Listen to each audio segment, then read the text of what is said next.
Ohio Cup Sprint boys hobnob with the wine and cheese crowd. Well, we have cheese of our own. It's not brie, it's Wisconsin cheddar. Milwaukee is scenic and vibrant, getting ready to host Summerfest next week, but we pump up the volume a little early.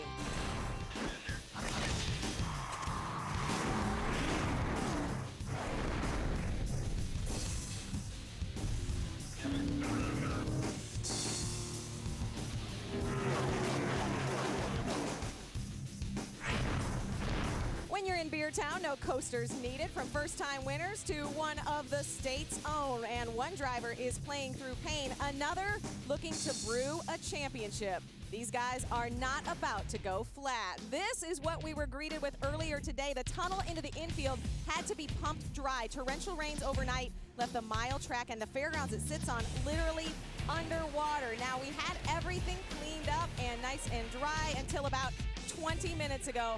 The skies opened up once again. And in fact, electricity was in the air. The truck's covered. There you see the lightning in the sky. But we are not scared. Soggy or not, the setup is on tap. And hello, everyone. Welcome to The Setup. I'm Krista Voda. Yes, normally we do the show right down there in the thick of it all, actually way down in turn 3 where a lake now sits. So because of the impending weather and actually the weather that's here and because my boat is in the shop, we've moved the show indoors. But even with Mother Nature, and there you see, yes, Mother Nature not a Truck Series fan tonight, but we'll try to get this track dried up and get this race in because Milwaukee truly is one of our favorite stops on the circuit. Let's go ahead and get you caught up with news of the week, starting with our front row. And no surprise that qualifying was actually canceled, so the grid set by owner points. Brian Eichler in the 51 for Billy Ballou starts on the pole with our points leader Matt Crafton alongside. And in other news, by now you've probably heard our defending series champ Johnny Benson suffered a violent wreck last Saturday night. It happened while he was driving a super modified at Berlin Speedway in Michigan. Johnny Benson's super modified makes contact with another car and then erupts into flames. Now, we are happy to report that Johnny is recovering. He broke ribs and suffered a concussion in the wreck, but it could have been much worse. All of us here at Speed and in the Truck Series wish Johnny a very speedy recovery. And actually, that was not the only wreck of the weekend. At our race at Michigan International Speedway, the Truck Series race, Brian Scott, who just celebrated his first win a few weeks ago at Dover, well, he had a wreck as well. This happened very early in the race. There you see his truck slam into the outside wall, making contact with James Busher as well. The 16 slides through the grass. This was lap 8. Now, Brian climbs out of his truck, and you're going to see he actually grabs his right wrist a little bit, kind of holding it right there. Well, here's what happened. He actually broke a bone in his wrist. Now, he did practice today. They adjusted the steering wheel, so he is planning on driving. But should he not be able to go the distance, that's not Brian Scott, that's Ted Musgrave. He is on standby. And as you just saw there, we had a very wild weekend in the Irish Hills, and luck certainly did play a factor. And for one driver, Michigan will now always be special because it is the site of his very first win. Who was that driver? Well, let's take a look back at our last race last week in Michigan. It's just a fun racetrack. Speeds upwards of 185 miles an hour entering the corners here. They're going to be 4 wide leaving this turn. 3 and 4 wide here at Michigan International Speedway. What a battle these guys are raging. Oh, crash. Up into the wall. James Busher in the wall. Brian Scott with him. I was just waiting for that to happen. We've seen guys dance around quite a lot. Right? Oh, yeah. That hit hard, though. Problems on the racetrack. Hornaday involved. 60 of Stacy Compton and into the wall. Looks like the 07 of Chad McCumbee. Hornaday's going to get away without a lot of damage. The 15 of Eichler gets in the back of the 24. Skinner did an awesome job missing that crash. There's a pretty good chance somebody's going to win this race. They're going to have some tape on their truck. Oh, J.R. Fitzpatrick, around he goes. Front of the traffic. He keeps that momentum up and now takes the lead away. That was the move of the race right there, all clear. New leader of the 6. That could, in fact, be the move of the race. Can he bring it all the way home and all the way to victory lane? There you go, buddy. Good job. Awesome, man. Way to go. Colin Brown, you just won a truck race. He could taste that checkered flag, couldn't he? Colin Brown, the big winner last week. Let's get to the point. Our Truck Series point standings. You see the first 4 remain the same. Kyle Busch moves up because he raced in the event. Chad McCumbee loses the most positions. He is down to the 10th spot. But Matt Crafton still holding strong. Adam is standing by with pardon the pun, the big cheese.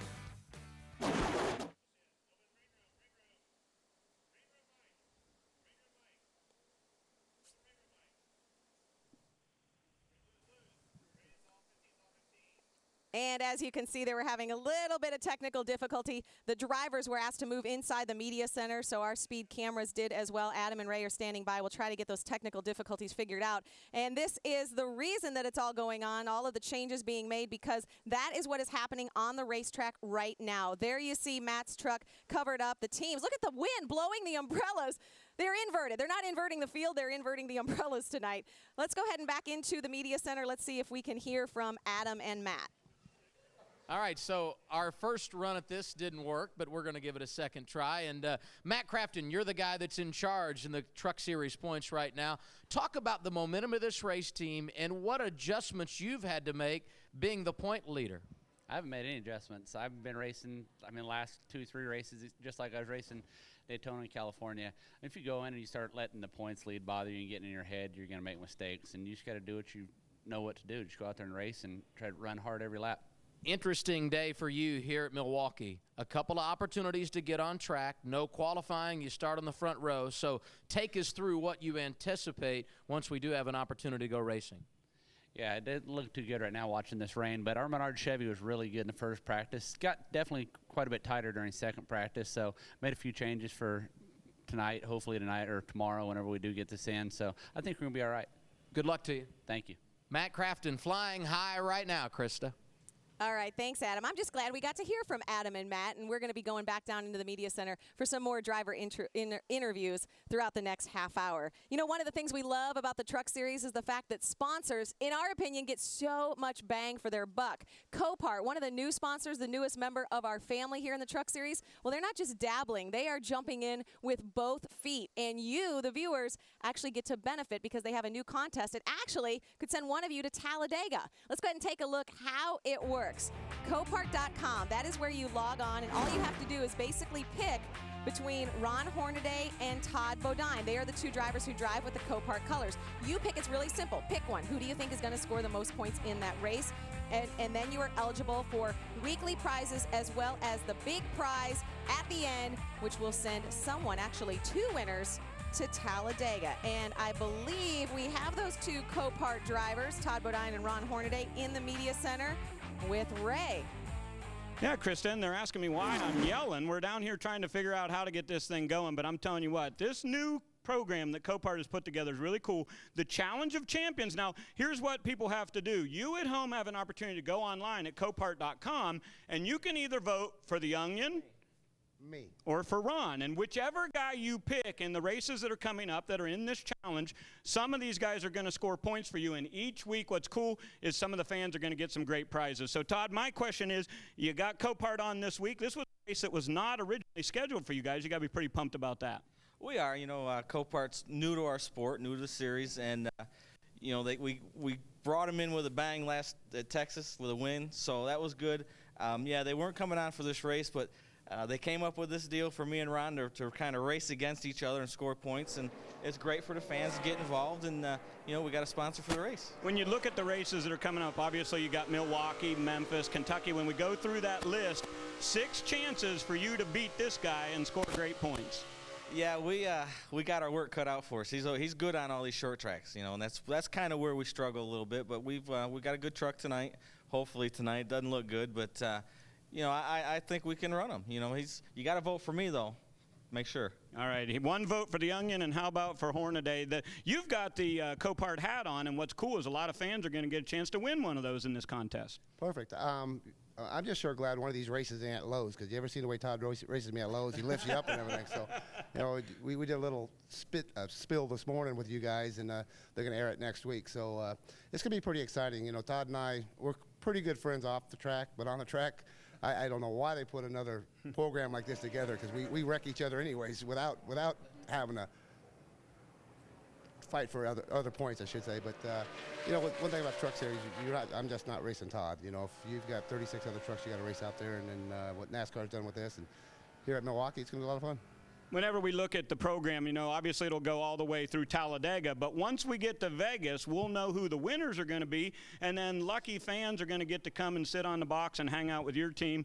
Is that a racetrack where you think you can get a win? I really hope it's my team.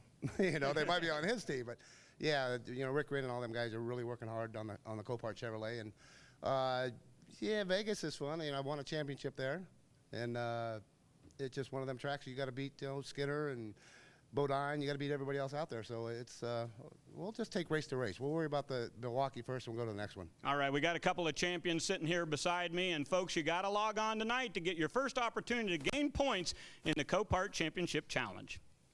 That's right, Ray. You can do it right now. I mean, keep your television on, of course. Just turn over there and log on to your computer. You know, you've heard a lot about Copart. We mentioned they're one of our newest sponsors. So who exactly are they? Well, they are an online auto auction. They have everything from fixers to Ferraris. And just 2 months ago, they opened up to the public, meaning you can go online and get not just cars, actually boats, jet skis. A boat would actually be pretty nice right about now. So there you see what we are seeing right now at the track. If you can see the track at all, trust us, that 1 mile loop is there. And whether we go racing or not, we have plenty of stories. What are the drivers doing right now? You'll find out as the setup Milwaukee style rolls on. Still to come from Milwaukee, Colin Brown talks about making his place in Roush Fenway racing history. We'll hear from Wisconsin native Johnny Sauter. All this plus racing from the Milwaukee Mile when the setup returns, only on Speed.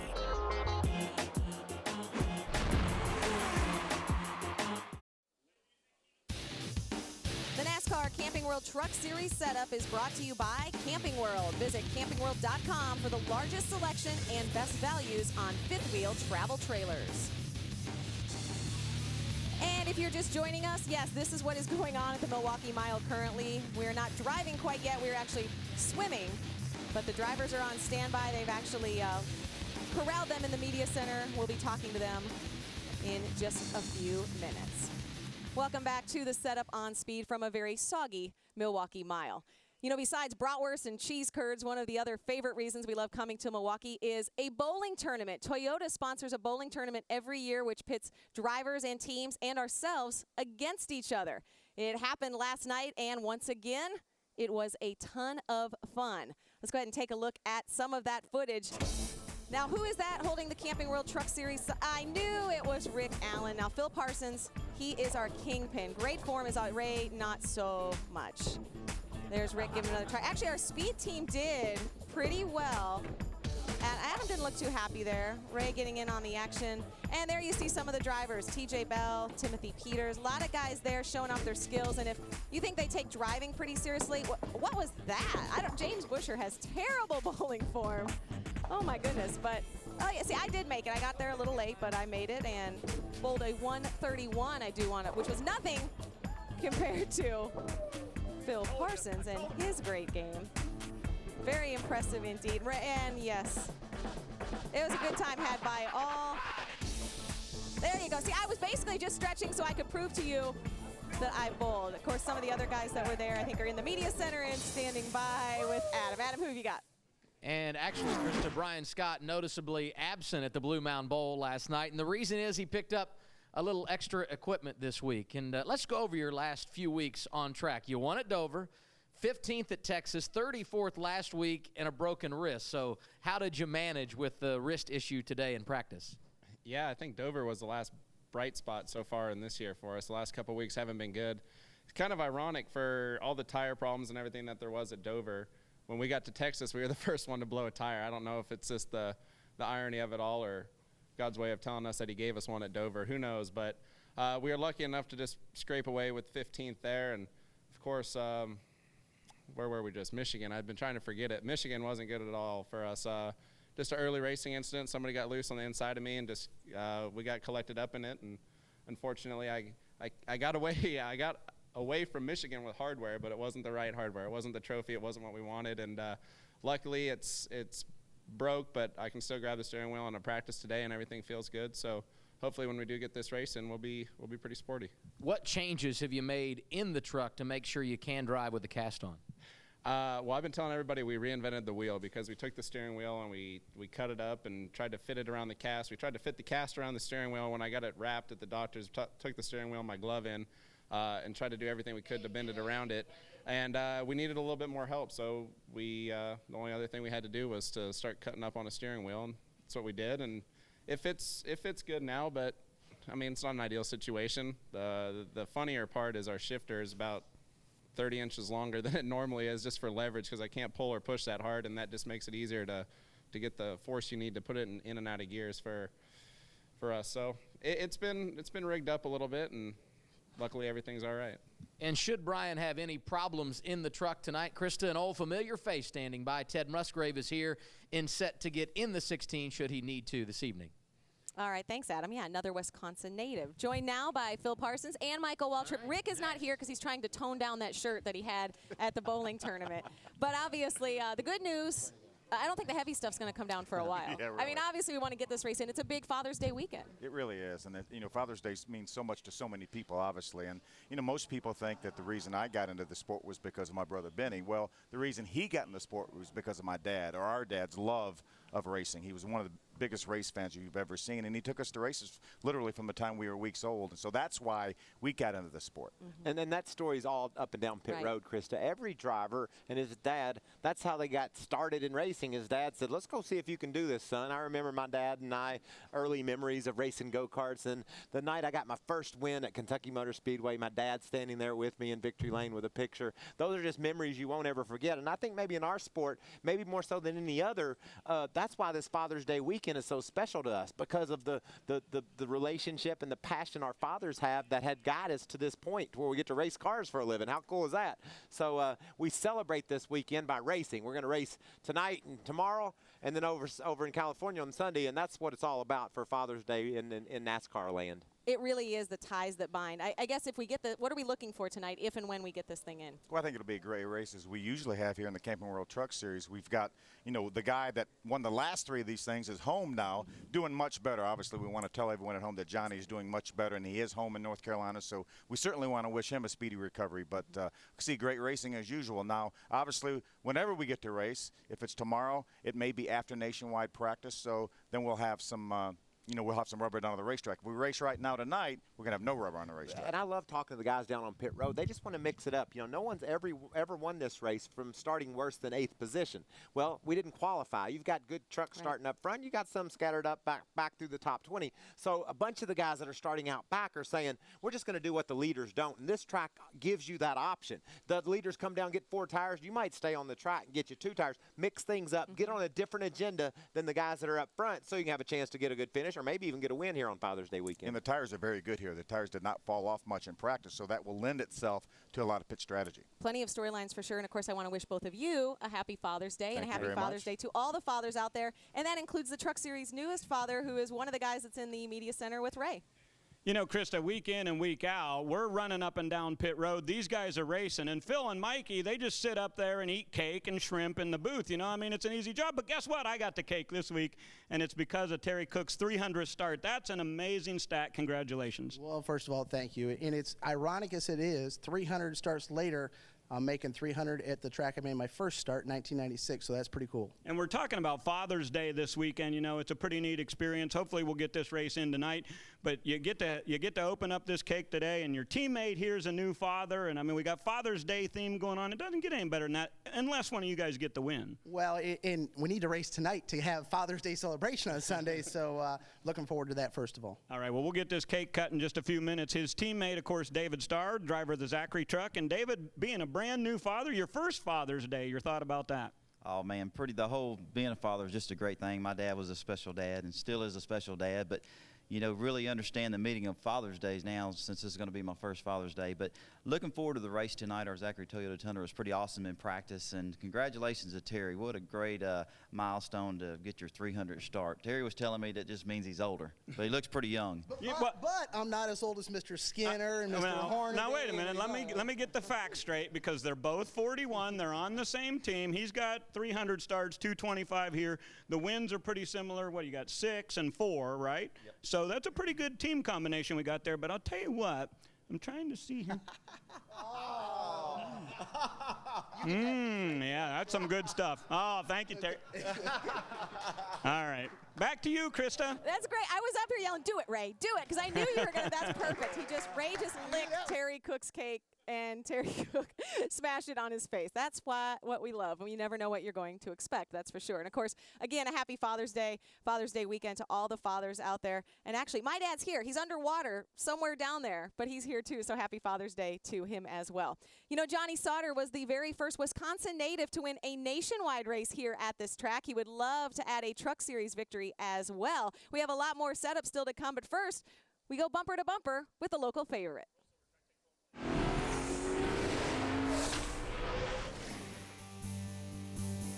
Family, my dad, my brothers. I grew up in a racing family in a small town, so pretty much all I ever knew growing up was race cars, racing. I watched races every weekend when I was a kid, and so just definitely family.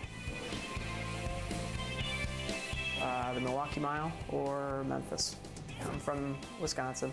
It's my home race. I've been fortunate enough to win a nationwide race there, and I just love going there. It's a fun racetrack for me, and thankfully it's in my backyard or where I grew up. So, Memphis is just good short track racing.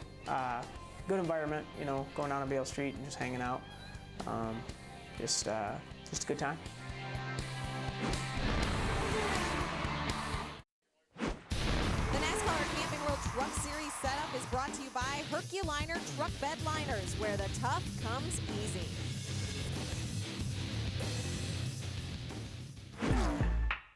It's another short track for the trucks next week in Memphis.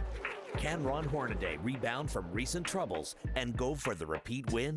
Or will we see yet another first-time winner?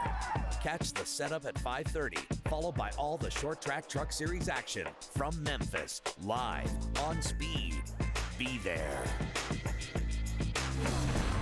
From Milwaukee to Memphis, that's where we go from here, but still plenty of NASCAR between now and then. The Nationwide Series also racing in Milwaukee tomorrow. The Sprint Cup Series turns left and right on Sunday in Sonoma. And as you can see, the rain continues to fall. Still more to come here from the Milwaukee Mile, a very soggy racetrack. Setup on Speed continues after this.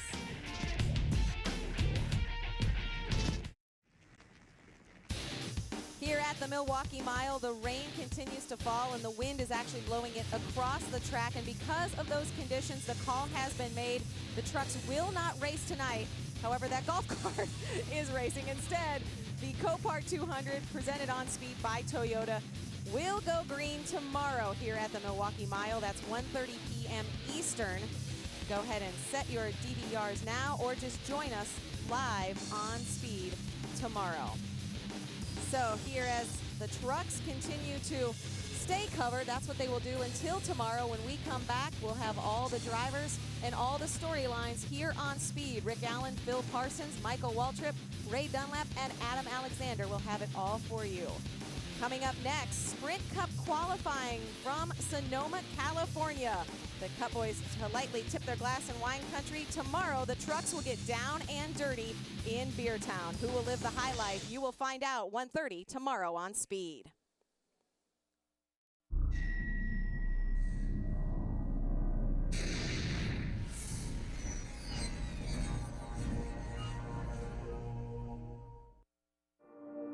The road to success is rarely paved in gold. It's the 6 of Colin Brown that got turned around and hard into the inside wall. Sometimes the finish outweighs the performance. Right front's not even rolling. You're going to have to look at it here. And with circumstances out of control, Colin Brown is on the pit lane. He blew a right front tire, slammed the safer barrier after inheriting the top spot. patience can be difficult to come by.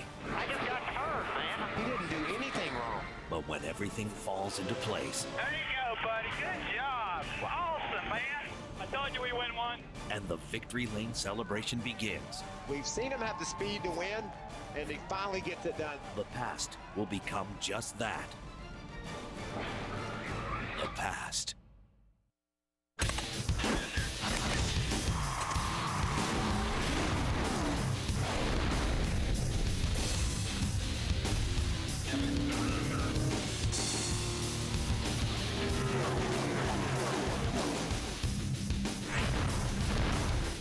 today because of all of the issues that took place Thursday evening and into Friday morning. Rains filled up the tunnel to get into the racetrack. They soaked the racetrack. It took them quite a few hours to get the track ready to go. We were able to practice, and then before the start of the race, the rains came back. The skies opened up once again, and we rained out yesterday's event. So a little bit of track time for the Truck Series yesterday, and now it's time for them to take on a beautiful day here at the Milwaukee Mile. Welcome to the NASCAR Camping World Truck Series Copart 200, presented on Speed by Toyota. It is a gorgeous day, quite a difference from last night. 83 degrees and sunny is the forecast for this entire race. Let's get pre-race activities underway. We go trackside. Fans, if I could ask you to please rise and remove your hats and focus your attention to the center stage. We are joined by 2006 Olympians and 2008 World Short Track Speed Skating Champions Ryan Levier and J.P. Kepka. Remain standing for our invocation by MRO Chaplain Lonnie Klaus, and to perform our national anthem, Angela Sauter-Javier. Let's pray. Our Heavenly Father, we thank you so much for this beautiful day that you've given to us to race. We pray for your protection and blessing upon each and every person involved. We'll give you the thanks for all these things. Amen.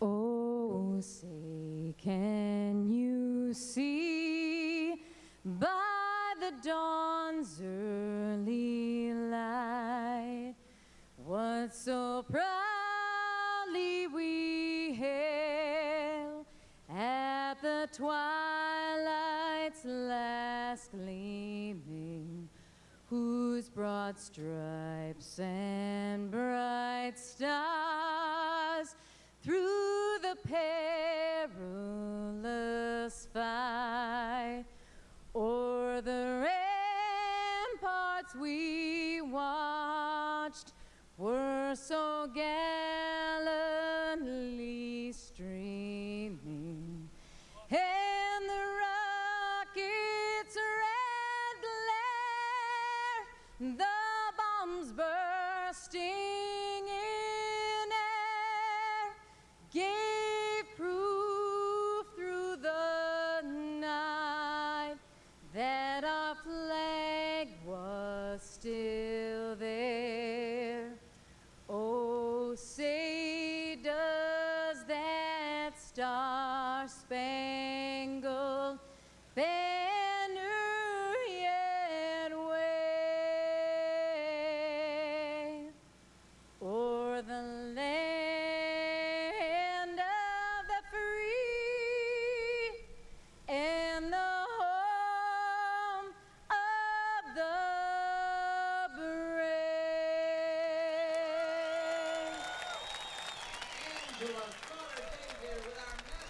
Drivers climbing into their trucks. It's the Wisconsin State Fair Park in West Allis, Wisconsin, the Milwaukee Mile. The NASCAR Camping World Truck Series on Speed is presented to you by Toyota. For the latest Toyota racing information, visit toyotaracing.com. Toyota, moving forward. Brought to you in part by campingworld.com. Check out this week's featured special, Honda Quiet Series portable generators. And by Royal Purple. Visit royalpurple.com to find a dealer near you. Welcome back to the Milwaukee Mile. Gorgeous afternoon. After the delay of the rain last evening, we take a look at our point standings through 9 races of the 2009 season. Matt Crafton up on top of that list. Ron Hornaday, the 3-time champion, just behind him, 39 points. Skinner back 44. Our top 4 separated by just 97 points. Todd Bodine currently in the 4th spot. We want to find out what's going on in the garage, the stories, and 2 of the guys who have their fingers on the pulse of this series, Adam Alexander and Ray Dunlap. Let's go down to Adam first. And we actually have a driver change as we get set to go green today. Gabby DiCarlo scheduled to drive the number 90 Great Clips machine, but battling flu-like symptoms, and that opened the door for Jason Leffler, who also drives for Great Clips in the NASCAR Nationwide Series, to come over and fill in today. Now, here's a driver that has a great deal of success at this racetrack. 2 Truck Series starts, both times resulting in top 2 finishes. That's right, each time a runner-up. So Jason Leffler in the 90 today. Ray? Adam, the very first start for Terry Cook in this series was right here at the Milwaukee Mile, and today he celebrates a milestone. Check out the front of the hood on this number 25 truck. 300 starts for Terry Cook. That's really amazing. It's been about 72 races since his last victory, and tomorrow is Father's Day. So what's Terry going to do? He's going to drive his motorhome down to Indianapolis and pick up his son Cody, and he's hoping the co-pilot in that motorhome is going to be the Copart 200 trophy. Guys? Thanks so much, guys. On pit road, they'll keep us up with all the stories. Let's get the engine started. We go down for the command. And now to deliver the most famous words in motorsports, Grand Marshal of today's Copart 200, Copart Chief Operating Officer Russ Lowy. Race fans, join me in giving that command. Gentlemen, start your engines!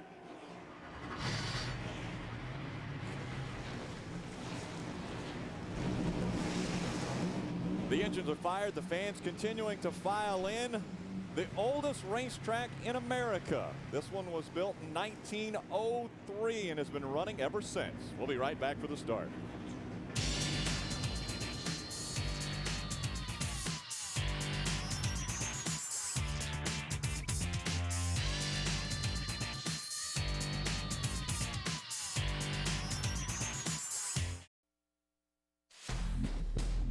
They come off the corner. Mark Martin will win it. You know, we played it smart, conserved our tires, and let it rip when it was time to go.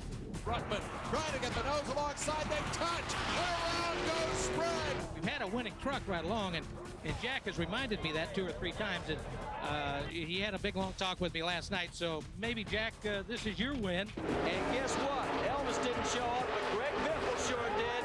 Victory number 1. Kansas is known for the Wizard of Oz. Toto. There is a tornado today, and the tornado's name has been Mike Bliss. Only his 14th start. Rookie Kurt Busch wins in Milwaukee. Roush Racing now takes the lead with 29 career wins. Do you think he's happy, guys? Carl Edwards makes his final turn. All right, let's do a hell of a burnout, then we're going to do a backflip.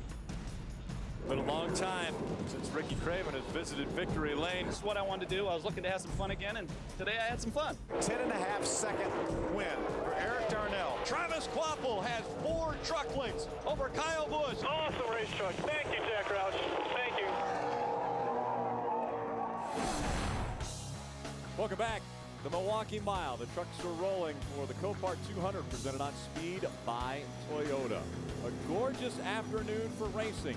We weren't supposed to be racing under the sunlight. We were supposed to be racing under the lights last evening, but because of the rains, obviously this one has been rescheduled for the afternoon. Now that's obviously going to be a big story in this one today, racing under the sunlight. It really is. I talked to a lot of the guys in the garage here, and they said the difference is they really relied on more grip that nighttime was going to bring. They're not going to have that, so they really felt like these trucks are going to be really loose up off the corner. Forward bite's going to be a big issue. They will have to make some adjustments, certainly on that first pit stop. Yeah, you know, to have success here, Phil, you have to be a little bit loose. The turns are so flat, you want to be able to drive your truck with the gas pedal. You want to kick that back around with the gas pedal. So they set these trucks up like that anyway, thinking they were going to race in cool, overcast, dark conditions. But now, a whole new world. The track is hot. The trucks are going to slide around. A bunch of concerned pit crew guys down there and a bunch of concerned drivers as they come to the green flag. Just a reminder, there was no qualifying yesterday because of the inclement weather, and so the starting grid was set by owner points, and that is rolling across the bottom of the screen now. We want to take a look at our ZMAX track description for the Milwaukee Mile. As you can see, 1 mile, but flat corners, only 9 degrees. Martinsville has 12-degree corners, and we think that's as flat as you can be, but very, very long corners and short straightaways. Check out the 2 different surfaces here. See the darker pavement down on the bottom? The guys will really rely on that newer, fresher pavement to get these trucks around these flat turns. So they do have some options. They can move up if their truck's pushing and get out of that fresher pavement. That might help it turn. They're really going to have to play that game, though, and try to figure out where they want their truck to be in these corners in order to get around them faster than the rest. Let's take a look at our Royal Purple Synthetic Oil race analysis. 33 trucks starting the race, 200 laps, 200 miles, purse over $500,000 in the pit window was somewhere between 80 and 90 laps, but I have to believe that these guys are going to want some adjustments quick. Before the green flag flies, let's head back to pit road and get our thoughts before green. Well, Rick, to win a lot of races, you've got to lead a lot of laps. So let's take a look at the laps led here at Milwaukee. Of course, Jack Sprague and Johnny Benson aren't in today's event, so that puts Mike Skinner at the top of the list with 251 laps led. But when you look down lower on that list, how about Matt Crafton, only 1 lap led? Todd Bodine, well, I think you're going to see Mike Skinner up in front a lot today, and you're going to see a brand new sponsorship on his truck. That's Doc Bailey's Leather Products. We'll watch for Skinner at the front of the field. Adam?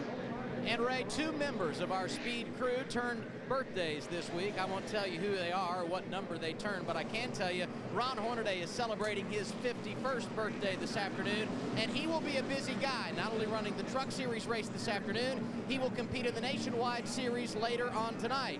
And he's one of only 2 drivers here at the Milwaukee Mile to record wins in both series. You see Hornaday going to victory in 97 and 04 in the Truck and Nationwide Series respectively. Greg Biffle has also done that. Hornaday trying to do the unthinkable today, sweep both races in less than 12 hours. Race fans, vote for your favorite Copart driver in the Copart Challenge of Champions. Choose between the 33 of Hornaday or the number 30 of Bodine to win a variety of prizes, including an all-expenses-paid VIP race experience in Talladega this October. Go to Copart.com for official rules and to register. Vote now for the Copart Challenge of Champions. Do you think those guys aren't going to try to beat each other? A couple champions, they always go door to door. Now we've given them a little extra incentive as if they needed it. Fans are going to enjoy this one. Always a great show. This is our 15th race at the Milwaukee Mile. One of the stats that really jump out at us is that no one has ever won this race starting further back than 8. So a top 8 starting position normally means something good. Historically speaking, it does, certainly. But we've also always had qualifying. So this is the first time they've been set by owner points. The pace truck makes his way onto pit road. The green flag goes in the air. We're underway in Milwaukee.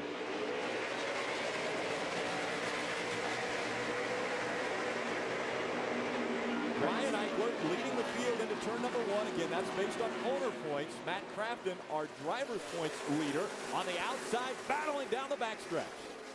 Matt Crafton would like to change that stat of only having led 1 lap here at this racetrack. Just to get that out of the way quick. Oh, Eichler gets sideways, runs Crafton up the hill, and here comes Hornaday.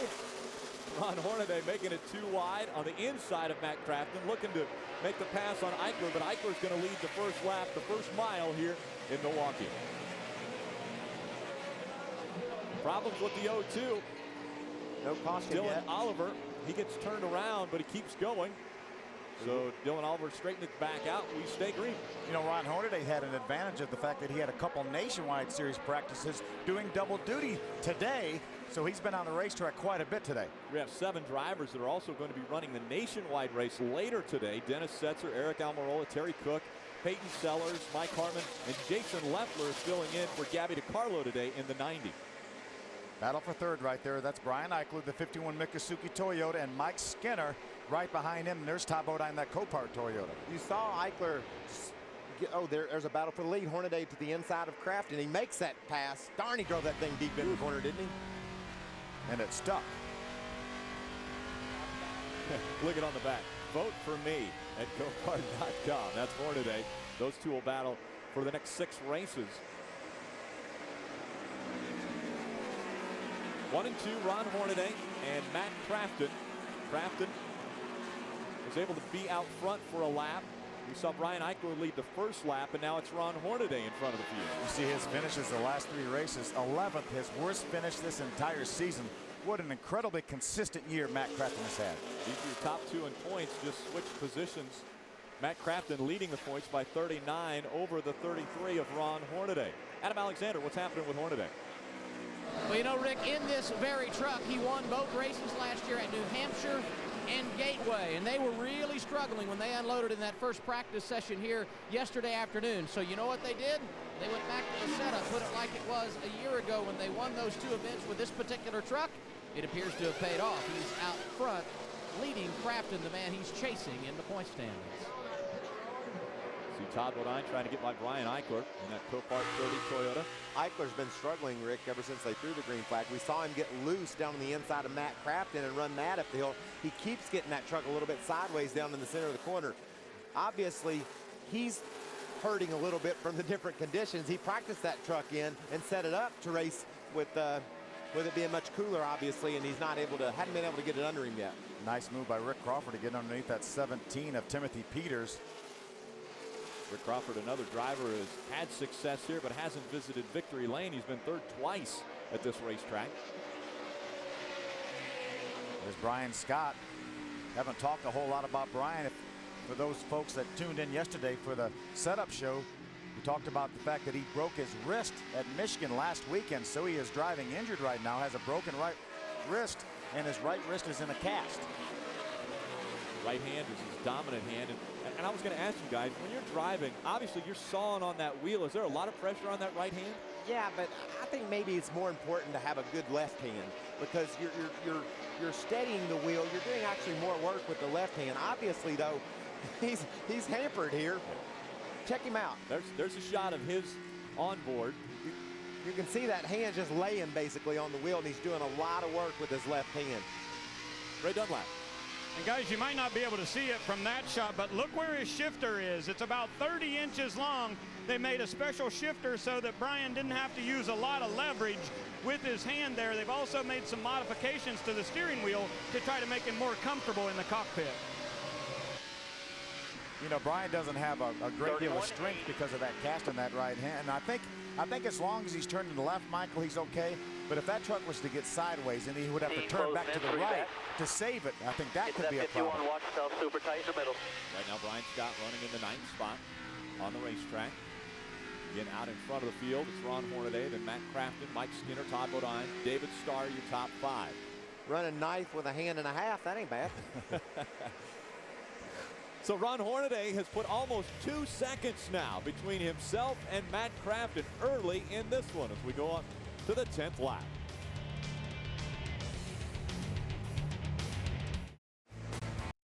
Today on Speed, the Rolex Sports Car Series slams into the Buckeye State. As the season reaches the halfway mark, the competition for the DP and GT championships is sure to produce epic battles on the track. Don't miss the Rolex Sports Car Series live from Mid-Ohio today at 5 Eastern. Only on Speed. Racing continuing from the Milwaukee Mile. Ron Hornaday way out in front now. Yeah, he's 3.5 seconds. He's driven away from the field, and you know, Phil, we talked about he set that truck to set it up to race at night. I wonder if he's thinking, darn, I missed the setup a little bit, and I'm driving away from him in the daylight. You know, and these guys practiced during the day. Even though they were thinking about racing at night, they did all their practicing in similar conditions to this as far as the temperatures. So obviously it's not hampering him. Mike Skinner was able to get by the 88 of Matt Crafton for the 2nd spot. So now Skinner is chasing down here today. Watch us coming off the corner here. Mike's going to turn over to the inside here. He set that pass up by a run off that 2nd corner. He was able to go up higher than Crafton and get a good run off the turn. That enabled him to run by him at the end of the straightaway. And you know, that is a little bit older pavement up there. This racetrack was paved back in 1996. And the reason that patch is down there is because it tore up so bad that first weekend, and that was a truck nationwide weekend just like this we're here, and they had to repave that lower section. And for a lot of years, that lower section, the new pavement had a lot more grip than the rest of the racetrack. Now it looks like it's evened out. Mike Skinner again up into 2nd. Right. Well, guys, Eric Phillips, his crew chief, is telling Skinner to have some patience. Don't worry about catching Hornaday because you're running faster laps. Skinner has been turning laps around 31 flat, and Hornaday just ran a 31.40 that time. So they're telling him, be patient. You're going to catch that leader soon. Adam? And the man who started on the pole today, Brian Eichler, making only his 6th career start in the Truck Series. And he felt like he would really be pretty good here at Milwaukee because this is the kind of track where he raced in the Camping World East Series, where he's grown up cutting his teeth. Unfortunately, a very loose race truck in the early going has dropped him to 10th, and he's not having an opportunity to show off his talents. I was wondering if Brian Eichler was even going to be able to drive this truck because we know that Kyle Busch will be back here for the nationwide race later. I thought maybe Kyle would come back a little earlier. Well, Kyle had to run the practice out at Infineon Raceway this morning for the Cup race, so that's probably why he's not going to be here. He probably will get here just in the nick of time, actually, for the nationwide race tonight. But a pretty rare doubleheader here for the Nationwide Series and the Camping World Truck Series. You can see Eichler there. He's hanging on to that 10th spot just ahead of Terry Cook. But man, I've been watching. That truck has been a handful. He can't seem to get the gas down. He slides up in the turn when he tries to do that. David Starr running 5th. Crawford has moved up to the 6th spot. Timothy Peters is 7th. Brian Scott 8th, and Eric Almirola is 9th. And again, Ryan Eichler in the 10th spot. Hornaday now 3.5 seconds in front of Mike Skinner. But does Skinner have anything for Hornaday after he got by the 88 of Matt Crafton? Skinner moving forward. See if he can catch Hornaday.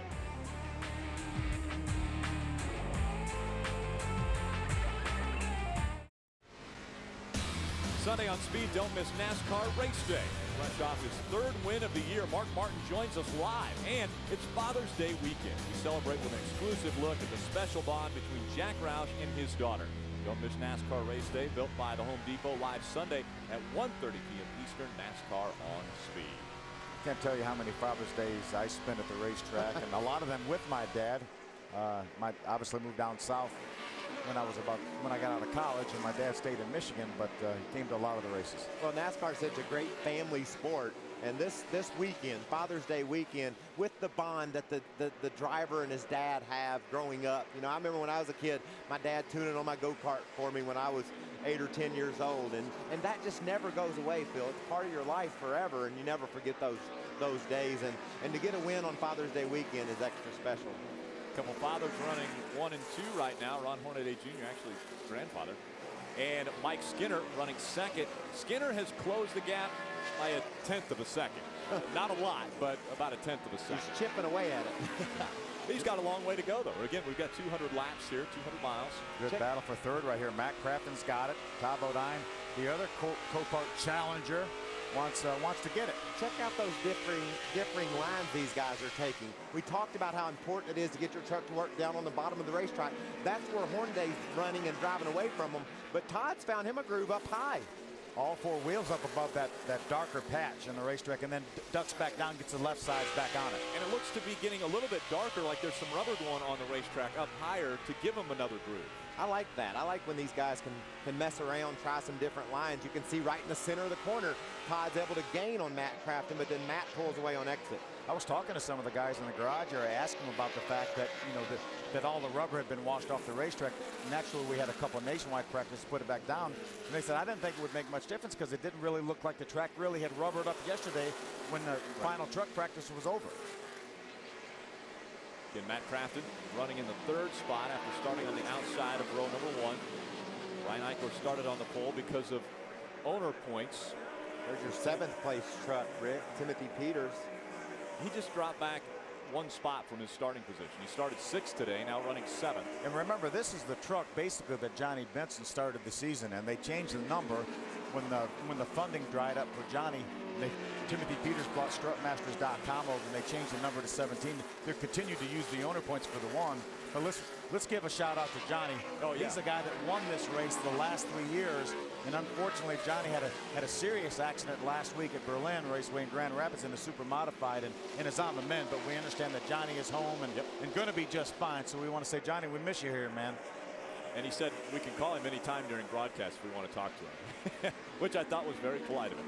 We take a look back, a spot in the 15, Eric Almirola, right? Hey, what a big move the number 15 truck has made, guys. He started 18th all the way up to 8th right now, and he's just a little bit loose coming off the corner. But I think one of the craziest stories that I've ever seen in racing happened right here at Milwaukee with Eric Almirola. You guys remember back in 2007, he was in that race car and actually got credited with the win in the Nationwide Series here, but he got out of the car at lap 58 because Denny Hamlin had come here from Sonoma to run that race, and they put him in, but Almirola got credited with the win. That was really amazing, even though he only drove 58 laps. But I think this kid has a real good feel for what it takes to be fast here at Milwaukee. Adam? And of course, Eric Almirola, one of the drivers who has picked up more positions in this field than anyone else. The driver you see on track now has not. Colin Brown +2 on the day. The reason, very tight in the center, and now the truck becoming loose off the corner. Now, we talk about drivers that are doing double duty today. Colin Brown won't get credit for running both the truck and nationwide races, but he did practice Carl Edwards' nationwide car earlier today. He will qualify it later this afternoon. Guys, how much of a benefit for a youngster like Colin to get that much extra track time? I think it's big. I think it's huge, and that obviously Ron Hornaday is as much experience as he has had and won here in both divisions. He had a lot of track time this morning, and he's right now the guy fastest car and truck on the racetrack. You know, it's just a good warm-up. He got a chance to get out there a little bit this morning and understand what the track did after the heavy rains from yesterday, and I think it's helped him early in this race. You talked about the different lines. Todd Bodine running a little bit higher on the racetrack. Well, he was able to get by the 88 of Matt Kraft and took third away from Matt. So now Todd Bodine is on the move. Good run for the 24 truck of David Starr, too. Let's take a look back at how Todd got that third spot away from Matt Crafton. See, he was working the outside. He gets up beside him. Matt has to give him room, and then Todd has the drag race down the straightaway. That's just a lot of fun for a race car driver. But when you're at a flat track like Milwaukee and your truck's good enough to drive around the outside of a guy, that makes you feel real encouraged about what you're doing. You hear how smooth Todd was on the throttle. Just got that nose up beside of Matt. Matt had to give him room. And then Todd had position on him getting down in turn number 1. This is such a flat racetrack, and I would think so difficult to run that higher line at a racetrack that's only got 9 degrees of banking. It's all where the grip is, Rick. It doesn't matter how much banking it has, how flat it is. It's where the grip is. But you're right. You know, mentally, you see that fresher pavement. As a race car driver, you're like, that's got to stick better. I'm going down on that. But then Todd made it work out in the older stuff. That's experience. He just felt his truck, knew that he could move it around a little bit, and got a run on Matt Crafton and took over that third spot. Now he's running lap times that are comparable to Hornaday. Oh, we got a caution. Caution on the racetrack for the first time today.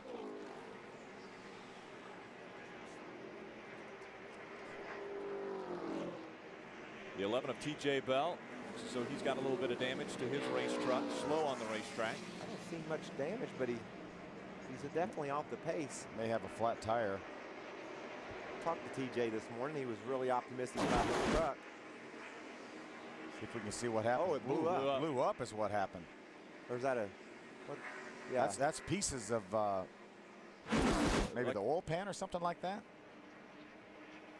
Well, while we see TJ Bell rolling probably into the garage, another truck that was already into the garage. This was supposed to be driven by Gabby DiCarlo, but she was not feeling well today. So Jason Leffler got into that truck, and he has already pulled behind the wall and into the garage. So Jason Leffler out of this one. He'll have another run a little bit later in the nationwide race. We'll be back with more racing. Welcome back. Copart 200 presented on speed by Toyota. Slowed for the first caution. It was something expiring on the 11th of TJ Bell, and pit road is now open. And so we'll see who dives onto pit road. Ray Dunlap. Everybody will be coming here, Rick. This far into the run, they want to make some adjustments. Mike Skinner's truck was just a little bit free. They were going to adjust with air pressure. They decided to go down one round on the right side track bar. That'll help tighten up this Doc Bailey's Tundra. Adam? They never talked about making adjustments to Ron Hornaday's truck. He has been very pleased. The only debate, should we take tires or save them for later at the last minute? Rick Wren said, is the 5-app tires on the wall? When he got the answer yes, he said, let's put on 4. For Todd Bodine, they're going to put on 4 tires as well. Make an air pressure adjustment to help his truck, which is tight at this stage of the race. We'll see who wins the battle off of pit road. It looks like it's going to be the 60 of Stacy Compton. Perhaps some strategy playing out there. Yeah, Adam, gas only for Stacy Compton. I watched that pit stop and came in no tires for that 60 Toyota. Skinner making the way off pit road second, Todd Bodine third. This is fun. I love the strategy some of these teams are trying to figure out what to do to get their trucks up front. We know how important track position is. You'll see different varying strategies when it comes to pit road. I think all these guys have to come back on pit road now for fuel, and obviously Stacy Compton will stay out, but there's our Aaron's lucky dog, Dexter Bean, the live wire energy. No strategy there. No strategy there. Got a lucky dog. Aaron's just put him back on the lead Just lap. gave it away. Just like nothing. Just here. Take it. Ryan Sieg in the 39 apparently penalized for too many men over the wall. Let's go back to pit road and Ray Dunlap. Well, Skinner will be back here to get gas right now. I talked with Eric Phillips before this race started, and he said they'd like to have a set of tires left over at the end of this race with 15 or 20 laps to go. They would pit. They believe tires will be that important. Right now, getting fuel back in. Skinner was second off of pit road after our first round. We'll keep our eye on the 5 truck here. Now let's go back to Adam. Stacy Compton in top of your screen, as Phil documented, took fuel only on that first stop. This time he will get tires. Bottom of your screen, they fuel the Tundra Toyota of Todd Bodine. They will also make a track bar adjustment. We mentioned that he was tight, and it looks like Bodine may be the first one off of pit road. I don't understand the strategy of Stacy Compton. Well, also on pit road, Eric Almirola in the 15 looked like he stalled on pit road, and so all of a sudden we had a parking lot on pit road as everybody was trying to get off. How about this, Stacy Compton? Oh. 07 of Chad McCumbee is the only truck on the lead lap that only made one pit stop on this round of pit stops. We'll be right back for the green flag. Welcome back. Trucks just moving into turn number 3 as we've just got back under green flag racing conditions. Out in front, Todd Bodine leading Mike Skinner, Matt Crafton, Rick Crawford, and Ron Hornaday has dropped back to the 5th spot after the first round of pit stops. He's actually back up to the 3rd spot. He already got by Rick Crawford and then just did make the pass on the 88 of Matt Crafton. Just drove right around the outside of both of those trucks. He was dominant in the early going, and it looks like he's planning on showing them that he's still going to be dominant. You know, you see the damage on that 15 truck right there of Eric Almirola. Rick, you mentioned that there was a bit of a traffic jam on pit road a few moments ago during those pit stops. Looked like he was trying to get in his box and maybe didn't see where it was, and he came to a complete stop, and guys had to go everywhere on pit road. Look at Hornaday. Hornaday looking to the inside of Skinner now for second. Skinner gives him room. Ron Hornaday going to try to make that move. I tell you, there's a lot of grip up high, though. Clear. He got away from him on the high side. Adam Alexander. And you guys should know that Ron Hornaday dropped from 1st to 5th on that cycle of pit stops. The reason is they had an issue when they changed tires the first time around. They had a little team huddle, discussed the situation, and looks like the guy in the driver's seat motivated on the restart. You know, just when I figured, think I had the pit road rules figured out. I mean, I saw Stacy Compton in the 07 of Chad McCumbee come in and only get fuel in the first go round. I said, well, that's good strategy. They don't feel like they need tires. Well, then Stacy comes in the second time and changes tires, which takes a lot longer than dumping one can of fuel in, and he loses tremendous amount of track position. So I said, well, okay, Chad McCumbee's going to be the only one that does that. And he pits the 3rd time around and loses all the track position. What about Hornaday? He tried to go underneath Skinner, couldn't make that stick, so he drove right around the top side. And now the 2 Copart trucks are running nose to tail. And I think Todd watched that in his mirror. He saw Hornaday was strong on the outside. He said, I'm going to move up there and take that line away from you, bud. If you want to pass me, you might have to do it on the inside. Running 1 and 2 now at the Milwaukee Mile. Todd Bodine just in front of Ron Hornaday. And again, vote for your favorite Copart driver in the Copart Challenge of Champions. You can choose between the 33 of Ron Hornaday and the number 30 of Todd Bodine. You can win a variety of prizes, including that all-expenses paid VIP race experience in Talladega in October. Go to Copart.com for the official rules and to register. They're running 1 and 2 on the racetrack, side by side down the backstretch. Todd said, you're not finished with that pass yet, young man. But Hornaday really drives it down in the corner. He can move up the racetrack and block off Todd if he wants to. Didn't have to do it. Cleared him through the corner. Matt Crafton running in the 4th spot. Just behind the 2 racing for second now, Mike Skinner and Todd Bodine. Todd did lay over and give that position up. It looked like he saw that his goose was cooked somewhat for running in the front, so he's just going to maybe try to settle in here and log some laps. Well, Skinner's not driving a Copart-sponsored truck, so he didn't have to race him. Didn't have to race him as hard. But how about Ron Hornaday restarting 5th after the bad pit stop and making his way all the way up to 1st in a matter of about 4 or 5 laps? That certainly motivates the crew to see the driver go out there and say, you guys gave something up in the pits. I'm going to get it back for you. Quick. Bet you it happens. Bet you it doesn't happen again today. Adam Alexander, what are they talking about with Matt Crafton? I tell you what, there's not a lot being said, and you just don't seem to think about Matt Crafton week in and week out. But you know what? He's always there, knocking on the door. He's running 4th today. They were a little tight in that early run. Made an air pressure adjustment, 4 tires and fuel, and that cycle of pit stops. And the point leader doing exactly what he needs to do again today, Ray. And Adam, with these new pit road rules, a lot of crew chiefs try to do some strategy calls, and that was the case for Doug Wolcott, the crew chief for Taylor Malsom. They were going to go with 2 tires to try to get track position, but they were making a track bar adjustment, and the wrench broke in the truck. So they got penalized, had to come back down pit road, so therefore you go ahead and you change the other set of tires. So now Malsom has 4 tires, but he had to restart all the way back in 21st. TV.com on board that 07 of Chad McCumbee. We talked about his problems on pit road. Or, well, maybe not problems, but just different strategy. Yeah, exactly. He came in, put tires on the first go-around, and then stayed out the second go-around when everybody else came in to put fuel in. And then he came in the 3rd time around and lost all the track position. Right now he's being shown in the 23rd position. The 07 of Chad McCumbee actually spun on the racetrack. Lost a couple of laps too, Phil. Yeah. It's kind of gone from bad to worse for Chad. Gets around Taylor Malta. He's got a fast truck. Yeah, that truck has been very, very good this year. Chad and those guys have done a great job. Bobby Dotter and SNS Greenlight Racing.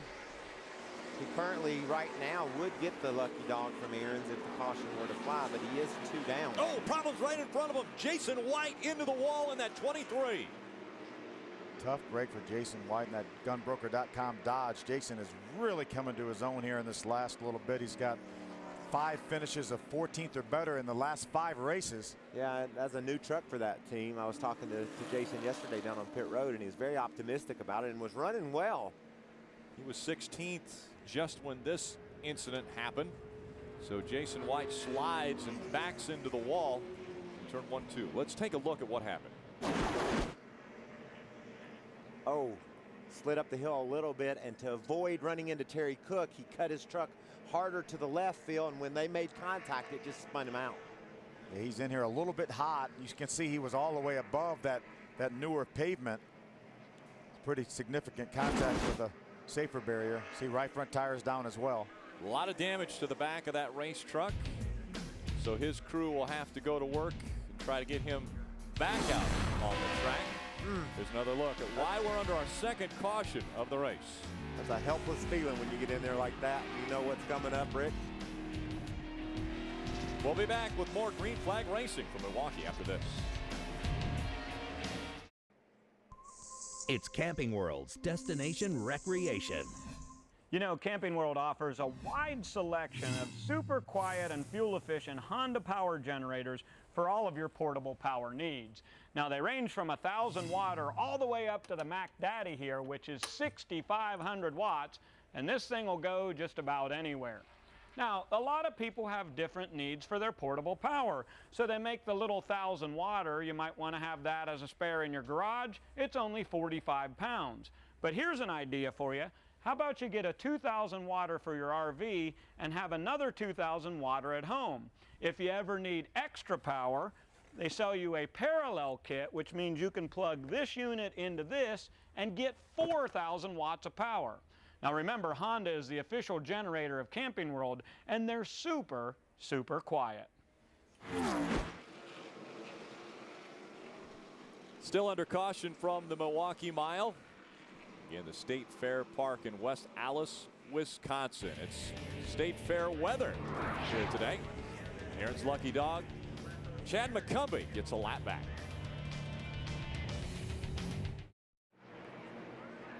Welcome back. Copart 200 presented on speed by Toyota. The Milwaukee Mile, the site of this race 10 of the 2009 season. Green flag goes back in the air. Only a handful of trucks use this opportunity to come down pit road on that caution flag, but a lot of guys made significant adjustments. Matt Crafton appears to have helped that truck, Michael. I think quite significantly. He seems to be able to. You know, we saw him get passed by Todd Bodine. Now he's all over Todd Bodine, and was that way before the caution came out as well. Now he's going to get a challenge from Crawford down on the inside, but Crafton closes the door. Look at Timothy Peters right down on that yellow line. Crawford slid back up the racetrack. Another guy that's come a long way is that 6 of Colin Brown. In the long run, previous to our first caution of the day, he had one of the faster trucks running back in the 10th or 11th spot, but he had one of the fastest trucks on the lap time. Yeah, Mike Beam and the guys picked up 2-3 spots on pit road during his round of pit stop, so right now he's running in the 7th spot. On the 24 if you need it. And Brian Scott running 8th. Still with there, a broken door. right wrist. He has a Rear quarter, cast still on there. his right wrist, holding on to that 8th spot. Still there. Clear behind him. 15 to your tail. We go back up to the front of the Good job, field, buddy. and You're doing all right. Hornaday. Adam, why don't you take us through the field? How about we do that? And as you said, we will start with a guy who has the field in tow. We're talking about Ron Hornaday, and he is trying to pad a stat today that is very impressive. When he won at Lowe's Motor Speedway last month, it marked the 6th time he had gone to victory lane after qualifying was rained out. No qualifying here yesterday. Ron Hornaday leads in that category and going for lucky number 7 this afternoon, Ray. Running in second, Adam, is Mike Skinner, and you remember he won the very first race here at Milwaukee back in '95. I asked Skinner where he ranks this racetrack on his list of favorites. He said it'd be 3rd or 4th. He said he really likes this track because a driver can make different lines on the track to make the truck work a lot better. Adam? Todd Bodine running right behind him in the 3rd position. He was loose in the early run, so when they came down for pit stops at lap 40 and 41, they changed 4 tires, made an air pressure adjustment, and also made a move on the track bar, trying to help tighten up the number 30. And under caution, his crew chief, Mike Hillman Jr., said, take care of your tires. We've only got 1 set left, and we got to save these, Ray. You know, Adam, sometimes you just got to look at the statistics to figure out who's going to be good at a racetrack. And when you look at Rick Crawford, you know that Milwaukee is on the top of his list. How about this? 6 consecutive top 10s for the 14 truck right here on this flat 1-mile racetrack. Adam? And Matt Crafton, the point leader, has been very impressive here as well, Ray. 5 times he's finished in the top 10 and only 8 starts at this track. His best ever coming a year ago when he finished in the runner-up position. He was tight in the early run. They made an adjustment on their pit stop. I think the 88 starting to come to it, Ray. Timothy Peters running in the 6th position there in that number 17 Strutmasters race truck. And you know what? We go to Milwaukee, or we come from Milwaukee, then we go to Memphis next. And then after that, Timothy Peters has to go to a wedding because his crew chief, Chad Kendrick, is getting married whenever we have the week off. Adam? Running in the 7th position, our most recent winner in the series, Colin Brown. And it is amazing what a little bit of confidence will do. He started 13th today, drifted back to the 16th position because his truck was tight. Mike Thiem on the radio said, stay calm, be patient. He has done that. An air pressure adjustment under caution when he came in at lap 41 has made the truck better, and that youngster has rallied up to the 7th position, Ray. David Starr in the 8th position in truck number 24. They came in on that last round of pit stops trying to free his truck up. He was very, very tight in the center of the corners. They made an air pressure adjustment and a track bar adjustment, and David said it hasn't done anything. He says the truck feels just the same. He needs more help to roll through the center of the corner. Now right behind him, Eric Almirola in that number 15. And guys, you documented that jam up at the end of pit road. The 15 truck got a little bit of damage on the truck whenever that happened, and he says it has definitely affected the feel of this Zaxby's race truck going through the center. You see the damage there on the left rear. Behind him, Brian Scott. We talked about all the modifications they had to make for him with that broken wrist. Brian says the wrist is very, very sore, but he's doing okay because guess what? He likes being racing. Adam? Johnny Sauter running 11th after starting back in the 15th position earlier today, and you would expect him to run good here. When you look at his numbers at this track over the years in NASCAR competition, he has been amazing, including a win here in the Nationwide Series back in 2005. They are still working to get the truck where driver 13 would like it. Right behind him, Stacy Compton. Interesting pit move when they came down at laps 40 and 41, put him behind the 8 ball a little bit as far as track position is concerned, but he has rallied that 60 truck up to 12th. He was very good in that first practice here yesterday, which oddly enough happened in sunny conditions, Ray. Dennis Setzer running in 13th position. He won a race here back in 2005, but he said his truck is very, very tight in the center. They're going to have to do a lot of adjusting to see if Setzer can get that Malcolmson construction truck to roll the way he wants to. Adam? And Brian Eichler hanging on for his life. A very loose truck on that first run of the day. They made significant changes to the 51 when they made their first pit stop. Unfortunately, he continues to drift back. He's coming off his career best run a week ago. He started on the pole and finished 3rd at Michigan, Ray. Ryan Sieg in the number 39 truck. This is actually a chassis that they bought from Kevin Harvick Racing. Truck number 25, and that truck was brand new right here at Milwaukee a year ago. It only has 4 races on it right now. Ryan Sieg having some fun out there in the 39, guys. And running in the 16th position is James Busher, a youngster who's making his first start in the Truck Series at this facility. But he has been here in other series where he has competed quite well. And one thing to watch on him, they didn't have a lot of track position. They came down at lap 55 and topped off with fuel. So should this thing stay green, they could be in a good position, Ray. Terry Cook not happy with his race truck right now, all the way back in 17th, but they had to come in and put a couple of spring rubbers in the right rear of that Cajun Industries truck. Terry Cook was a lot like David Starr. When they made those last adjustments, he said he really couldn't feel much difference from the cockpit.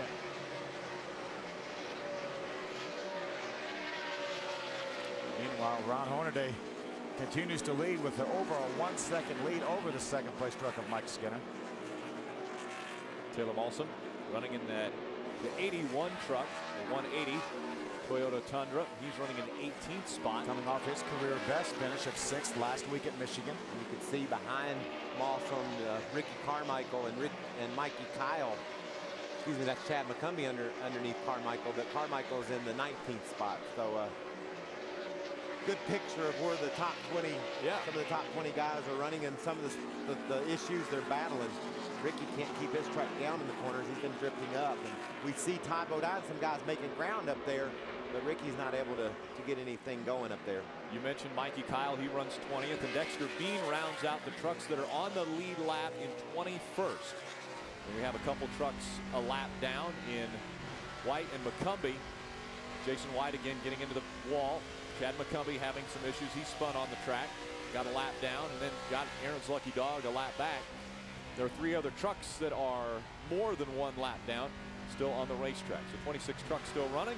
Hornaday out in front of the field. He has 1.2 seconds leading over Mike Skinner, Todd Bodine, Rick Crawford, and Matt Crafton. Again, Crafton coming into this race, your point leader. The difference, though, only 4 points separate Crafton and the 33 of Ron Hornaday in the point standings as they run on the racetrack. We'll be back with more green flag racing from the Milwaukee Mile after this. Coverage of the NASCAR Camping World Truck Series on Speed is brought to you by Advance Auto Parts. Keep the wheels turning. By Herculiner, Herculiner truck bed liners, where tough comes easy. And by the new Toasty Torpedo Quiznos. Toasty. We do this to entertain ourselves, just so people at home don't think we're... Those of you that didn't see us, by the way, which was everyone, we actually had to stand up for that, too. Which was everyone. Yeah, Michael wanted to stand up for that. I felt I could harmonize better if we were standing like a trio. Hornaday's harmonizing right now, isn't he? I would say harmony is a good word for what Hornaday and Rick Wren have figured out with this race truck and this race track. 1.4 seconds the difference between Hornaday and Skinner as Hornaday leads Skinner. Todd Bodine back in 3rd. Crawford is 4th. And Matt Crafton holding on to that 5th spot. Here's a battle for the 11th position. Johnny Sauter and Stacy Compton. Those two have been going around this track side by side about 3 laps already. Yeah, Dennis Setzer's closed up on the back of that battle, looking to make it 3 wide for a moment. But remember, Stacy Compton is trying to overcome the poor track position he had because of his pit strategy. But moving up, knocking on the door of the top 10 anyway. Look at him. He's trying to crowd up. He wants to be on that older pavement where Sauter is, so he's just kind of running him up the hill a little bit. It's going to complete the pass, but as a race car driver, you don't really like to get passed like that. You'd rather a guy take the bottom groove that you left him and not come up in your groove too, but Stacy was able to make it work and get away from Johnny before Johnny could run into him or something. Dennis Setzer so smooth making the pass on Johnny Sauter. Setzer, one of the drivers that has won at this racetrack before. It's Dennis flat. Yeah, and he knows how to win on flat racetrack. It races like a short track. I mean, not that Dennis Setzer is only a short track competitor. He's won at Texas, Charlotte, Michigan, yeah. about everywhere you can win. But man, when you get to a short, flat track, Dennis Setzer is on the money. So good. Dennis Setzer, 18 wins in his career. His most recent came at Martinsville back in 2008. Just outside the top 10, battling there with Stacy Compton. Battle for the 3rd position tightens up as Crawford. Look at that line, Crawford. I mean, he's way up top. And we see Hornaday and Skinner running way down at the bottom. So, interesting. Just searching for some grip. You see him back down in the bottom. Now he drifts up a little bit in the center. Still stays in the And the new patch, or relatively new, again, the patch is only a few months newer than the old surface was. It'll be some sort of different asphalt, though, because it's held very up. well be. They paved this racetrack back in 1954. Prior to that, it was a dirt track. So only for 50 years. It's been a paved racetrack for over 50 years now. Adam Alexander. And you guys talk about Rick Crawford, who is running so well, and one of the reasons he's running good is the guy that was in front of him a moment ago, Matt Crafton, is not good at this stage of the race. He continues to complain about the truck being tight. They have tried to coach him on the line. He is running, but he said the brakes are actually vibrating when he goes into the corner. Left of your screen, Bud Haefele, the crew chief, has his work cut out for him over the final 115 laps of this one. In Colin Brown, most recent winner in the Camping World Truck Series, just behind Matt Crafton. This cat's fast too, Phil. Made his way around David Starr just a couple of laps ago and drove right up on the back of our point leader, Matt Crafton. You mentioned how good he's been. Charlotte, Lowe's Motor Speedway, leading the race, got taken out in an accident. Dover, he was leading the race, cut a tire down inside of 15 laps to go, and then had a great battle with Kyle Busch and was able to get that win at Michigan last week. Man, there's nothing like confidence, is there? No, and like you said, a little extra track time today, driving one of his Roush teammates' nationwide car. And Carl's car, right? The 60 car of Carl Edwards. Adam Alexander. Isn't it great when a plan comes together? You talk about Colin Brown, his success today just continues to go to the front. He said on that first run of the day, his truck not where he wanted it to be, tight.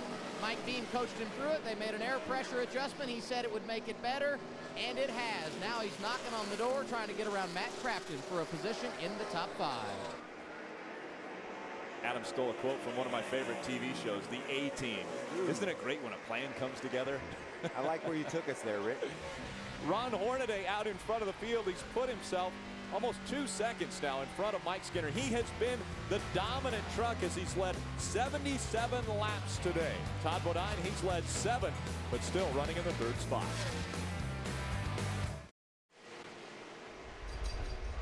This Thursday night, on an all-new wreck, Dwight is teaching a new O'Hare the rules of the road. But when mechanical problems threaten to send the jobs up in flames, the rookie gets a first-hand lesson on how dangerous the towing business really is. Wreck live in the crash lane Thursday night at 10 Eastern on Speed. Welcome back to the NASCAR Camping World Truck Series Copart 200, presented on Speed by Toyota.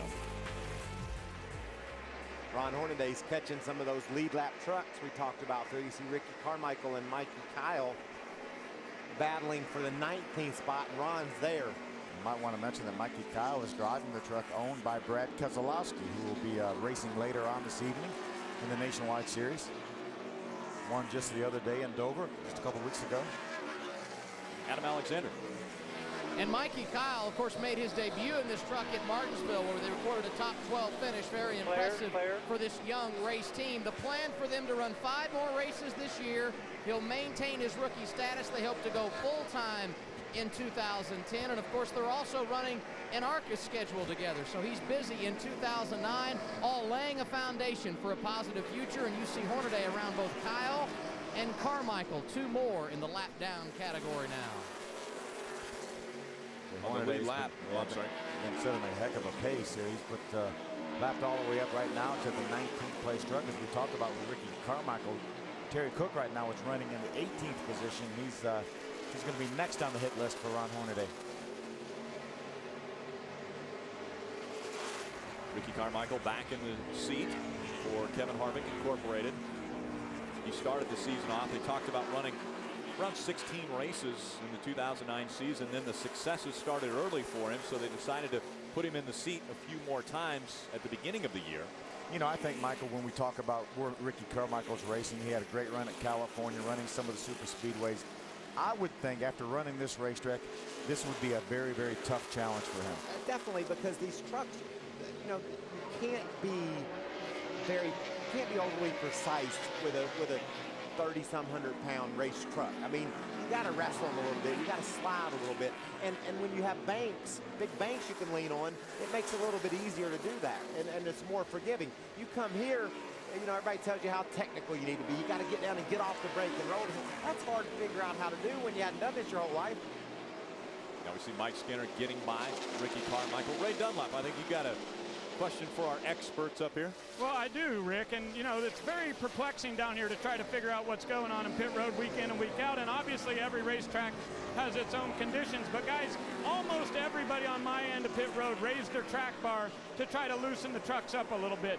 Just about everybody made air pressure adjustments to try to loosen them up, and all I'm hearing on the radio is the trucks are tighter than they were before. What could that be from?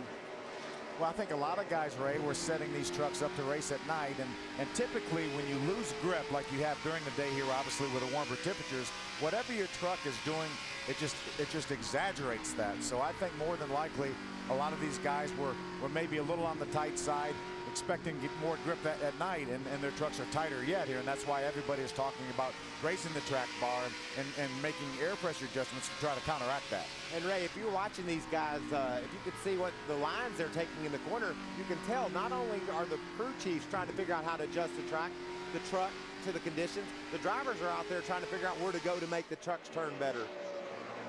We've passed the halfway point from the Milwaukee Mile. Ron Hornaday still out in front of the field. Mike Skinner, his closest competitor, running second, 1.2 seconds behind him. And that's been about the gap for Hornaday and anybody who's challenged him today in second. We've just seen a very dominant truck out of Ron Hornaday again. Well, it looks like he'll score it out to about a second lead or thereabouts, and then back off a little bit. So I'm not sure that Ron Hornaday is showing us right now all that he has, but he's keeping Mike Skinner at bay about a second to second half behind him almost all the time. Yeah, I watched Skinner run 2 or 3 laps in a row a little faster than Ron, and Ron just picked it up a couple of tenths the next lap. So I think he has more truck than he's showing right now. But, you know, we talk about a dominant truck, and he has led about every lap.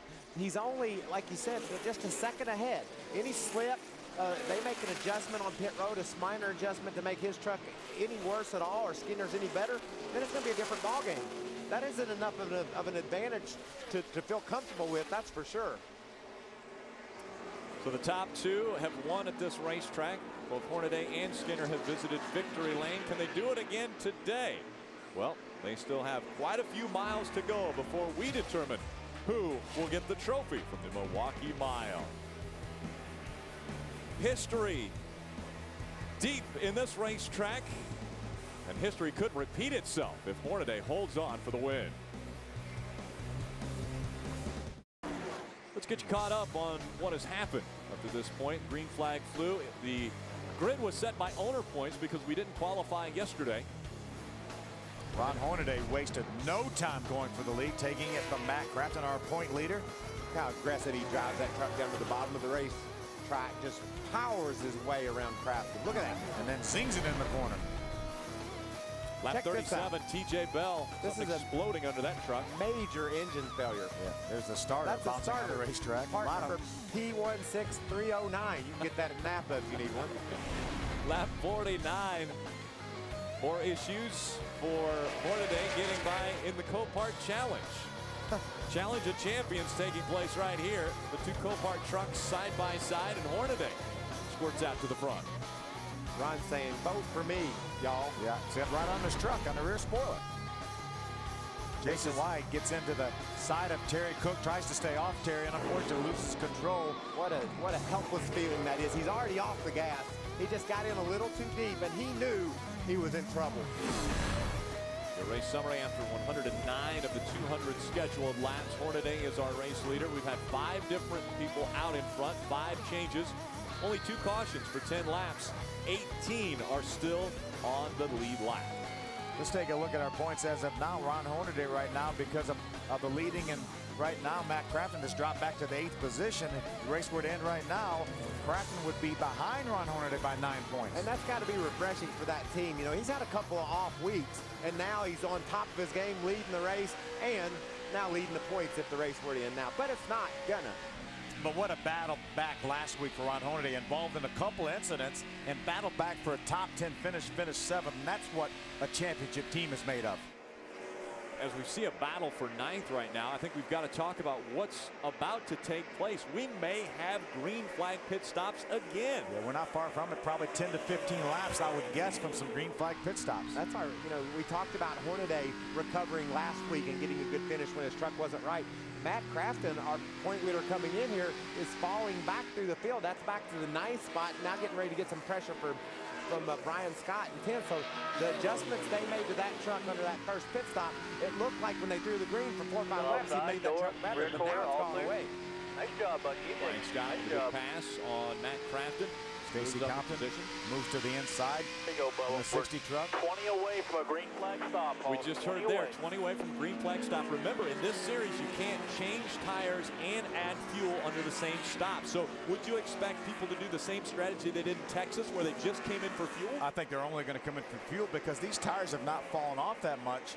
I don't think there's any kind of a wear issue, and you would lose a tremendous amount of time to make a second pit stop. But it's fun to see what these guys are going to do. They've got to make a choice. They're going to have gas, and we didn't hear anything about tire wear earlier, but we only ran 40 laps. So this is a much longer run. Are they saying they can go 160 laps on one set of tires? I don't know about that. They might have to. We just heard one crew chief come on the radio inside of 20 laps before we have green flag pit stops. Hornaday still in front. Welcome back. Copart 200 presented on Speed by Toyota continues. It's Ron Hornaday, followed closely by Mike Skinner and Todd Bodine. 3 series champions running 1, 2, 3 on the racetrack. A lot of strong runs for young Taylor Mossram this year already, and unfortunately just went a lap down to Ron Hornaday. How about our numbers up front? That is incredible. Almost 25% of the wins in the history of this series are represented by the 3 guys running first, second, third right now. Is it a coincidence? I don't think so. Probably not. No, it's not. Obviously, we can't count out Rick Crawford. Crawford running in the 4th spot right now, and as I mentioned earlier, he's been 3rd here twice, but he has 5 wins under his belt in the Camping World Truck Series. And you can see the progress that Colin Brown is making too. He's been able to catch Crawford. Hadn't been able to do anything with him, but he's gotten to that battle. We got our first truck on pit road, Matt Crafton. We talked about the fact that that truck was sliding back through the field. He's one of the first ones to pit road. Adam Alexander. Matt Crafton, a driver who was hoping for a caution about 40 laps ago. That because the truck is extremely tight. They will wipe off the grill, pull some tape, trying to help it there. They will also top it off with fuel. No tires planned here because that would kill them as far as track position is concerned. Of course, you cannot take fuel and tires in the same stop. Crafton away his green flag service at lap 120. Here comes Ron Hornaday. He slows down and goes over the commitment line to pit road. Definitely don't want any mistakes now in this pit stop, a green flag pit stop. He is your race leader, and we go back down to Adam Alexander. And he has been very quiet on the radio today, as you would expect, because he's been so dominant. Although late in that run, he did say in traffic, the truck got a little bit tight. It's going to be fuel only for Ron Hornaday. They would be good to go the distance on fuel, so if they had one more opportunity to pit, it would likely be tires only, Ray. David Starr in on my end of pit road, and he was out of fuel. He had to shake the truck back and forth just to get it to pit road. Also see Johnny Sauter in the Fun Sand Chevrolet coming this way. They have filled up that 24, and he is back to the racetrack. See, Mike Skinner, the 5 truck, has inherited the lead right now. We'll be seeing him on pit road here shortly. As again, everyone is getting ready to go through green flag pit stops, and we're hearing that most will take fuel only. Adam. Lap 122, Colin Brown gets the call. He has worked his way from as far back as 16th in the field up to the 5th position. You can see him working on the right front, pulling the fender out, topping it off with fuel. He's trying for his 3rd consecutive top 5 finish, Ray. Skinner says he's got a lot of rear brake dialed into this truck. Doc Bailey's leather black on the sides of this truck. They got 1 can in. They'll go with the 2nd can. A good bit of fuel gets spilled down here on pit road. They got to make sure they get it all in here to go all the way the distance. They say yes, Skinner back to the racetrack. The 4 coming your way, and the 60, Adam. And the 4 of Ricky Carmichael had already been in. He's coming back for tires this time. And also right in front of him, the 60 of Stacy Compton. He was very good yesterday in practice, been just okay today. They will top it off with fuel. His stop at lap 124, Ray. Here Crawford's truck's still a little bit tight. They would love to make a adjustment on this truck if they could, but it'll be fuel for that circle bar truck. He's got the very first pit stall, and you've got to have an interesting angle to get into that pit stall when you come off of the racetrack. All the fuel in. Crawford leads his pits. Watch your speed down Todd the hill. Bodine scored as our race leader. 4,000. He has a little over a 7-second lead over Eric Almirola. And we're seeing the 5 of Mike Skinner come back onto pit road, right? Well, like you guys said, you never know what the strategies are going to be with these new rules. Skinner going to get 4 tires on this number 5 truck. Eric Phillips believes that the drop off on these tires is going to make the difference. They're going to put 4 on, a little bit of a hang up on the front. They'll come around, see 4 tires on it, and Skinner will go back to the racetrack. So far, he's the only guy to do fuel and tires on this round of pit stops. Is this a gamble for Todd Bodine to stay on the racetrack right now? Oh, we've got a problem on the racetrack. Eric Almirola gets turned around. No caution yet. He's sitting in the groove. There's the caution flag. Caution comes out. It's the 3rd one of the day. And guess what? Only 10 trucks were on the lead lap. And what a horrible break for Mike Skinner. They gambled. They came under green to get tires, and it's going to bite him, Michael. Take another look at what just happened with the 15 of Eric Almirola. Looks like he was going to make a pit stop, gets slowed down. Dennis Setzer goes by in the 8. There's Rick Crawford in the 14. The 6 of Colin Brown is going to come along here on the outside. Oh, I bet you, yeah, might have grabbed 3rd gear there, Phil. You thinking? Might have, yeah. Will hopped it a little bit. The thing just spun around, either like he put it in 3rd gear and it upset the truck, or he had a lot. I don't think that much rear brake would have turned him around that fast. I wouldn't think so, but unfortunately, nobody made any contact. Now Skinner, like you said, this is a blow, but I don't think it's a blow that he can't overcome. Unfortunately, he may be 2 laps down right now, and we've got so many trucks that are 1 lap down. Well, amazingly enough, again, Ron Hornaday was leading. He was on when we started our green flag pit stops, and it looks as though he stays on the lead lap. Yeah. Our lucky dog is going to go to Mikey Kyle in that number 29. So that will put 9 trucks on the lead lap when we get ready for the green flag. That'll get us back underway again. I thought Skinner had remained 1 lap down, but he is on the tail end, or right there 2 laps down. That's going to be tough to overcome. If he had to remain 1 lap down, he could have stayed on the track with his fresh tires and got that right back. But now that he's 2 down, ooh, that's trouble for that team. Yeah, he's going to have to get one of those back on his own and then hope for a lucky dog. And he'll be in a position to do that with those new tires. Everybody in front of him will most likely pit. He'll restart right up near the front, so he could work this out, but man, tough. Pit road is actually closed, and we're seeing Jason White, I think, make his way onto pit road, so he'll obviously suffer a penalty. But as pit road is closed, we ride along with Todd Bodine, who is our race leader. He has yet to come onto pit road. Is there a chance that he may run out of fuel?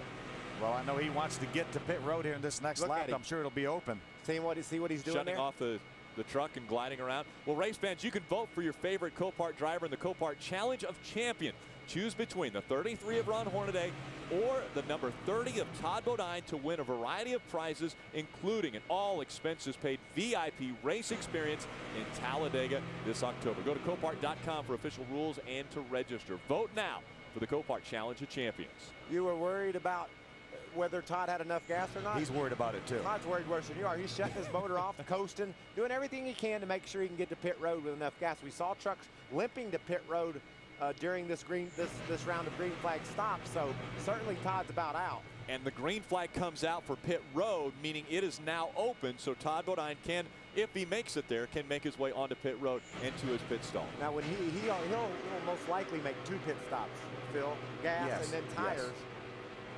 Whereas some of the lead lap trucks will only have to make 1, so he's going to give up some track position anyway. Ray Dunlap. Randy Dean, the crew chief for Dennis Setzer, is going to try to make some air pressure adjustments to help him roll through the center. That's really what we're hearing all the way up and down pit road. And Brian Scott will bring his Albertsons truck down in front of me. Crew chief Jeff Hensley said we'll make a track bar adjustment to help you in the center. and we're going to make an air pressure adjustment to help you off just a little bit. You see that track bar adjustment happen, and fuel going in the 16. Adam? The original plan for the 30, top of your screen, was get fuel the first time around because Michael and Phil talked about the fact they were close on fuel. They said they're good enough to make it one more lap, so on this first stop, he will take tires, make an adjustment, and then come back around to top it off with fuel. It is going to be close. He wins the race off of pit road. Again, only 9 trucks on the lead lap because of the spin during the green flag pit stops. We'll be right back. Welcome back. Fans enjoying a great race here. The Copart 200 presented on speed by Toyota. Gorgeous day. Wow, what a beautiful day. I know that wasn't the intention, but they're going to have a great doubleheader today. Obviously, we were supposed to have run this race last night in the Nationwide Series takeover tonight, but a lot of racing, 450 miles here at the Milwaukee Mile. Badgers fans there, University of Wisconsin. You see back in the back, that little lake that's back there, well, that's not supposed to be there. Right? That's because of the rain we had here. That's Lake O'Donnell back in turns 3 and 4. It could be Lake Trado. I threw out Lake O'Donnell, but we could go with any name that you'd like. Maybe email us or something with a name and we'll plug it in. We'll take it. You ready? Pace truck makes his way off of the racing surface. Colin Brown in front of Rick Crawford. Your race leader is Ron Hornaday. As you mentioned, 9 trucks on the lead lap right now. Actually, we have more than that because some of these trucks are on the tail end of the lead lap. Colin Brown and Rick Crawford in the 14. They stayed out on the racetrack and are starting in front of the lead lap trucks. So again, Ron Hornaday is winning this race. Todd Bodine running second. Dennis Setzer third. Taylor Malsom is fourth. Terry Cook, James Busher, Brian Scott, Ryan Sieg, Mikey Kyle. Great run for Ryan Sieg and Mikey Kyle. Both those trucks on the lead lap. Those kids are just getting it done, Phil. Stumbling in this deal and showing right away they get it. They understand how to run up front. That's cool to see. Yeah, Ryan Sieg is going to run this race, and then he's going to run Kentucky in a few weeks, and he'll be approved then to run the miles and the mile and a halves. And they're going to try to remain under 7 races, so it will retain his rookie eligibility for next year. But Mike Garvey, a very accomplished race car driver, is running that operation for Ryan Sieg, and he is doing a terrific job. You can see Ron Hornaday there. He's got 5 trucks ahead of him. Ron is leading the race, but the truck of Skinner, who was 2 down, he's now 1 down. Crafton, our points leader, he's now on the tail end of the lead lap. So these guys in front of Hornaday desperately need to see a caution. They need to see a caution right now to get back in this game. Johnny Sauter right behind the 33 of Ron Hornaday. Ron's going to go to the outside of Stacy Compton. That will put him a lap down. So he would be the highest scored non-lead lap truck if a caution were to come back out. And that's the parameters for getting the Aaron's Lucky Dog. And this is one of the situations here of why we went to a double file restart. Remember, they want to make sure that the leader of the race restarts up front. We had several trucks that were on the tail end of the lead lap, starting in front of the leader, and that will be eliminated certainly right now in the Sprint Cup Series, and if we go to the double file restarts here in the Camping World Truck Series. As it's straight up 2 o'clock, for those of you tuning in for World of Outlaws coverage from Dodge City, well, Mother Nature threw us a little bit of a curveball last night, so we hope you enjoy the Camping World Truck Series racing from here in Milwaukee. Be sure to go to speedtv.com to find the latest information on when that race will be rescheduled. Ray Dunlap. Well, Rick, we went through our regular round of double dips. The guys came down, got tires and fuel, but when that happened, Brian Scott had a lug nut that was not tight on the left rear, so he had to come back down pit road for a 3rd time, and that gave up some track position for the 16. Adam? And earlier, the guys upstairs were talking about the fact that Mikey Kyle is enjoying a good run today, and you got to get a pat on the back to that race team for good strategy. They pitted early in this race at lap 40 and 41 like everyone else in the field did, but they topped off for fuel, not losing much track position to lap 55. That allowed them to stretch their fuel on that long green flag run, and it's that strategy and a nice job by the driver behind the wheel that's got them up in the top 10 today. You know, there were a handful of trucks that did that same strategy at lap number 55. Terry Cook was one of them. Taylor Malsom, you mentioned Mikey Kyle and James Busher. And guess what? all those trucks find themselves on the lead lap right now. And a guy that's going two Outside down corner, here. This is still a big part of the big move here for Hornaday to put Skinner down. Skinner's been strong as of late. You can see him. He can't afford to lose that second lap. He won't have a shot at the lucky dog. There's too many trucks that are one down, so he's racing as hard as he can right now to keep Hornaday behind him. And he made that gamble of coming onto pit road twice under green flag conditions, and it really bit him when Eric Almirola spun around. You could see how deep he drove that truck down to the corner. He's just desperate right now to stay two down or stay one down, but he's not going to do it. Hornaday clears him.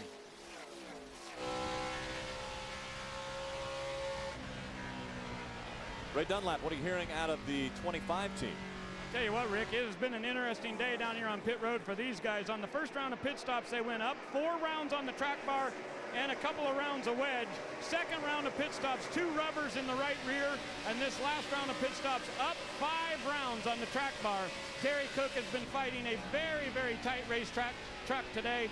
And again, we want to remind everybody he's making his 300th start here in the Camping World Truck Series. And Terry is a former winner here at this racetrack. He won here back in 2002, driving for K Automotive. You know, Terry Cook, you think about that. We talked about the numbers, 351 truck races. Terry Cook is making his 300th start. He is not the one who has the most starts in this series. The other gentleman is in this race as well, and that's Rick Crawford. He has over 306 starts.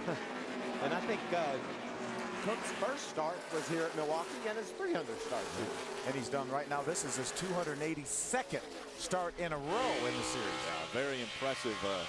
Quite the man of steel, where he was able to compete in all of those races in a row. And now we ride along with Todd Bodine as he's got Dennis Setzer all over his back bumper. And a caution comes out for debris. That, if I look at my scoring monitor here, will put Matt Crafton potentially.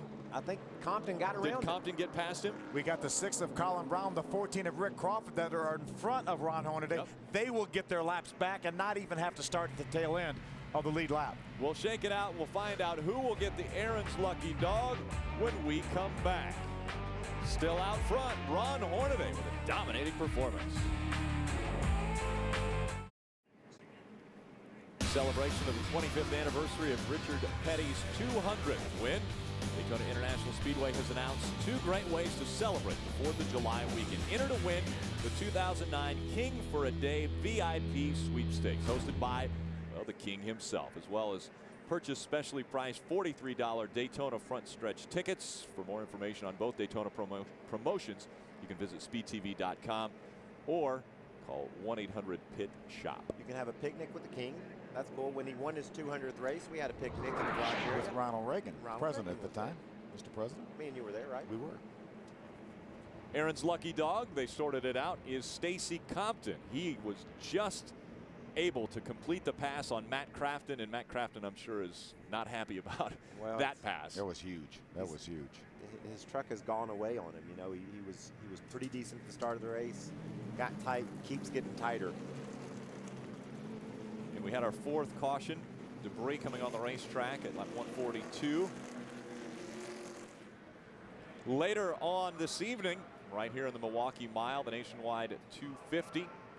That will be on ESPN. And then tomorrow, the Sprint Cup Series from Sonoma, Wine Country on TNT, 5 p.m.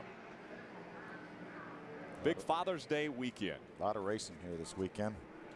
Great double dip here at Milwaukee. Ray Dunlap. Guys, when I came in the garage yesterday, Randy Dean, the crew chief for Dennis Setzer, said, you better keep an eye on that 8 truck this weekend. You know Setzer's good here, and we've got a really good truck. And he said right now he's got the very best set of tires that they've had all day on there for Setzer. And what he's hoping is that Bodine and Hornaday will race themselves for quite a while up there, and Setzer can hold back a little bit, keep those tires for a nice run at him right at the finish. Adam? And Setzer, a driver with a great deal of experience here, and while James Busher is many laps behind him in that category, he does have a little bit of time behind the wheel at this facility. He's run an ARCA race here, Pro Cup, and he made his nationwide debut at this facility as well. So James Busher using that experience to a top 5 run today. We'll see if the Ray Bestis Rookie of the Year contender can finish it off. James Busher parlayed some good strategy into a top 5 run. And the same thing with Taylor Malsom, guys. You know, we talked earlier how he's just been solid ever since he got an opportunity in that 81 truck. And again, he finds a way to be in the top 10, running 7th right now. Closing in on the final 50 laps of this race. And again, only 12 trucks are on the lead lap. Aaron's lucky dog going to Stacy Compton, making him the 12th truck to be added to this. We had green flag pit stops, and then we had a truck spin, and that trapped just 10 trucks on the lead lap. Green flag comes back out in the air. Ron Hornaday in front of Todd Bodine. Those two in the Copart Challenge of Champions. We have some good trucks right now that are back a ways. Remember how good Colin Brown was in that 6 truck. He and Rick Crawford, both top 5 runners early, just got their lap back. They earned it back, so they're in this hunt now up in the top 10. Awful late in the race, though, Phil. They only got just over 50 laps in order to be able to come from the back to the front. I don't think that's enough time. Colin worked his way to the front from his starting position, but he had more time. I think he's going to be in trouble. Trying to get by the 81 of Taylor Malsom. Taylor's going to use the 4 of Ricky Carmichael for a pick. There's Rick Crawford on the outside in the 14 truck. Timothy Peters. Timothy's 1 lap down the 17 truck. He's running in the 17th position. You see how hard it is to make moves and pass guys. Everybody's so competitive. There's so many good trucks. You can't just go driving up through them. He's got his work cut out for him. Not only getting around the 7 guys that are ahead of him, but then there's 6 or 7 lap trucks up there too that he's got to deal with. And that's another thing, that the double file restart, if they come in with all the lead lap trucks and cars up front, that would do away with that. I like that. I think that's a great idea. Whoa, somebody's out of whack. That was Ryan Sieg, one of the lead lap trucks, way high. This is his 2nd start ever in the Camping World Truck Series. He thinks he may have a flat tire. He certainly has a lot of debris on his tires right now at any rate. Looks like he's working okay. He got down the corner. Might have just been trying to shake some of that debris off so that he make sure he can get some grip when he got down to turn 3. 2nd career Camping World Truck Series appearance. Remember, still on the lead lap right now, being shown in the 12th spot. Battle for the 3rd position between Setzer and Brian Scott. What about a yeoman effort for Brian Scott, playing really hurt here with a broken wrist? Really impressive. Brian Scott breaking his wrist in the last race, so they've got a cast on it on his right wrist. And right now he is soldiering on in the 4th spot, just behind Dennis Setzer. I bet he doesn't feel. I bet that wrist is fine right now. You know, he's got a solid run. So you can see that he's got it up on the wheel, Phil, but he's not. You don't see a lot of work from that right hand. And when he gets to the corner, I think he's predominantly driving with his left hand, just steadying things up with his right. No grip in the pinky there. He just sort of got it laid up on the wheel. Eric Almirola in the 15, not on the lead lap. All clear. Again, he brought out the caution on lap 126 that trapped quite a few trucks a lap down. Got a little loose there getting in the corner in that 16 truck. It's given Looking back inside, Almirola the opening he needed to look inside. All Couldn't clear. pull it off, though. Eric had a really good truck and unfortunately spun and stalled. That brought off the caution while we were in the midst of green flag pit stop, so he finds himself a couple laps down right now in the 21st spot. Looking back inside, rear Scott quarter. a little bit higher now, and Eric Almirola is going to peek to the inside. Again, not a race for position as far as on the scoring monitor, but a race for position on the racetrack. With that truck behind him, that blue truck of number 10, James Busher, is a battle for position. Right now, James being shown in the 5th spot. James had a big crash last week with Brian Scott, resulting in Scott's wrist getting broken, and both those trucks finishing well down at the bottom of the field. That was a huge hit for those two, Phil. Sure was. James got a little bit loose on the bottom side of another truck. Wasn't even Brian's truck, I don't think he got loose under, but ended up getting sideways and then taking Brian out. Both trucks hard into the outside wall. Yeah, and when we watched it on television, it didn't look like that. I mean, we've seen some major hits, and Brian Scott's, it didn't look like it was that big. Just going so darn fast at Michigan. Yeah, and that's what he said. He said, you know, it didn't look big on TV, but he said that's the hardest hit I've ever had. Yeah, we actually eavesdropped on his radio conversation, and he said how hard a hit that was. Ron Hornaday, a hit here at the racetrack today as he is leading Todd Bodine, Dennis Setzer, Brian Scott, and James Busher. Hornaday has already led 134 times around this track. Welcome back. Copart 200 presented on speed by Toyota for the NASCAR Camping World Truck Series. It's our 10th race of the 2009 season. Hornaday has led 139 laps already in this race, scheduled for 200. And the truck you see there out off Ron's tailgate, that's Mike Skinner. He's been able to keep pace with Ron Hornaday all day long. Finds himself 2 laps down back in 20th spot. That's got to be disappointing. Probably going to be all for naught unless something happens to Hornaday, because I don't think he's got enough muscle to get up there and get by Ron to get one of those laps back and try to be in position for another lucky dog. They took a chance. They took a chance with their pit strategy, wound up fighting him. He's got the second best truck, running 20th.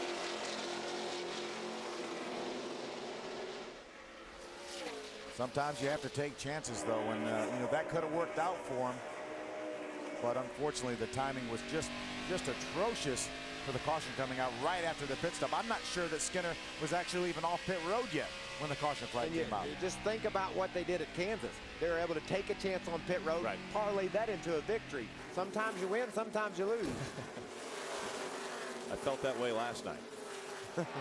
Sometimes you win, sometimes you lose. We did get the race in, but we have a beautiful day for the race today. That's right. It's just lovely. Just don't bust it.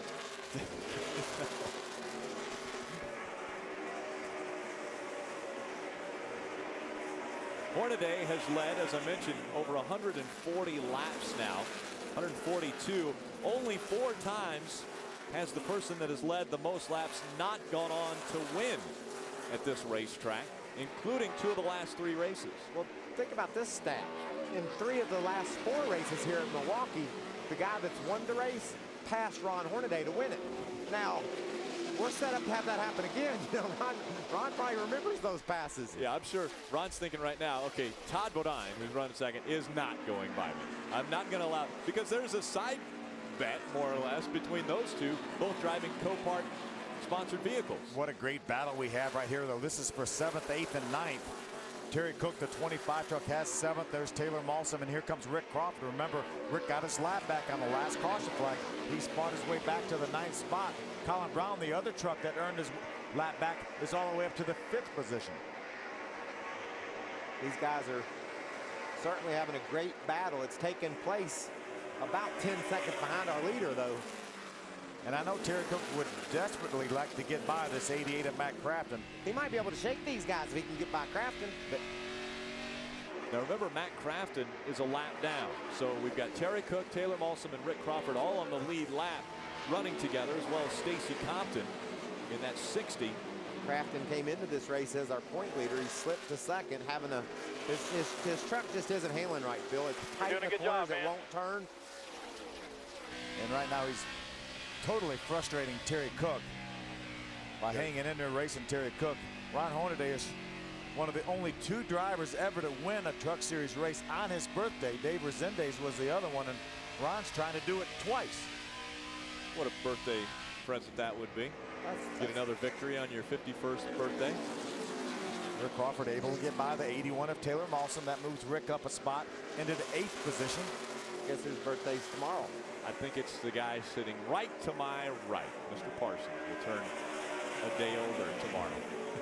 Maybe even a year older, actually.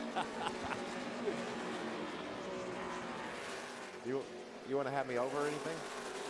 Nah. Darn. Adam. Just kidding. Let's catch up. Doesn't want me to come over. What's happening on pit road? I've learned from experience, Phil does not like to celebrate birthdays. I learned that the hard way a couple of years ago. Anyhow, the man up front looking to celebrate, as Phil pointed out, Ron Hornaday has been quiet on the radio, a very good indication for he and his team.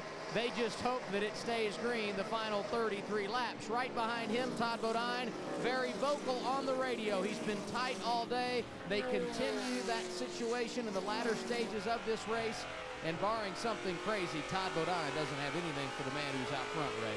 And I'll tell you, Adam, I got to really feel bad for Mike Skinner today.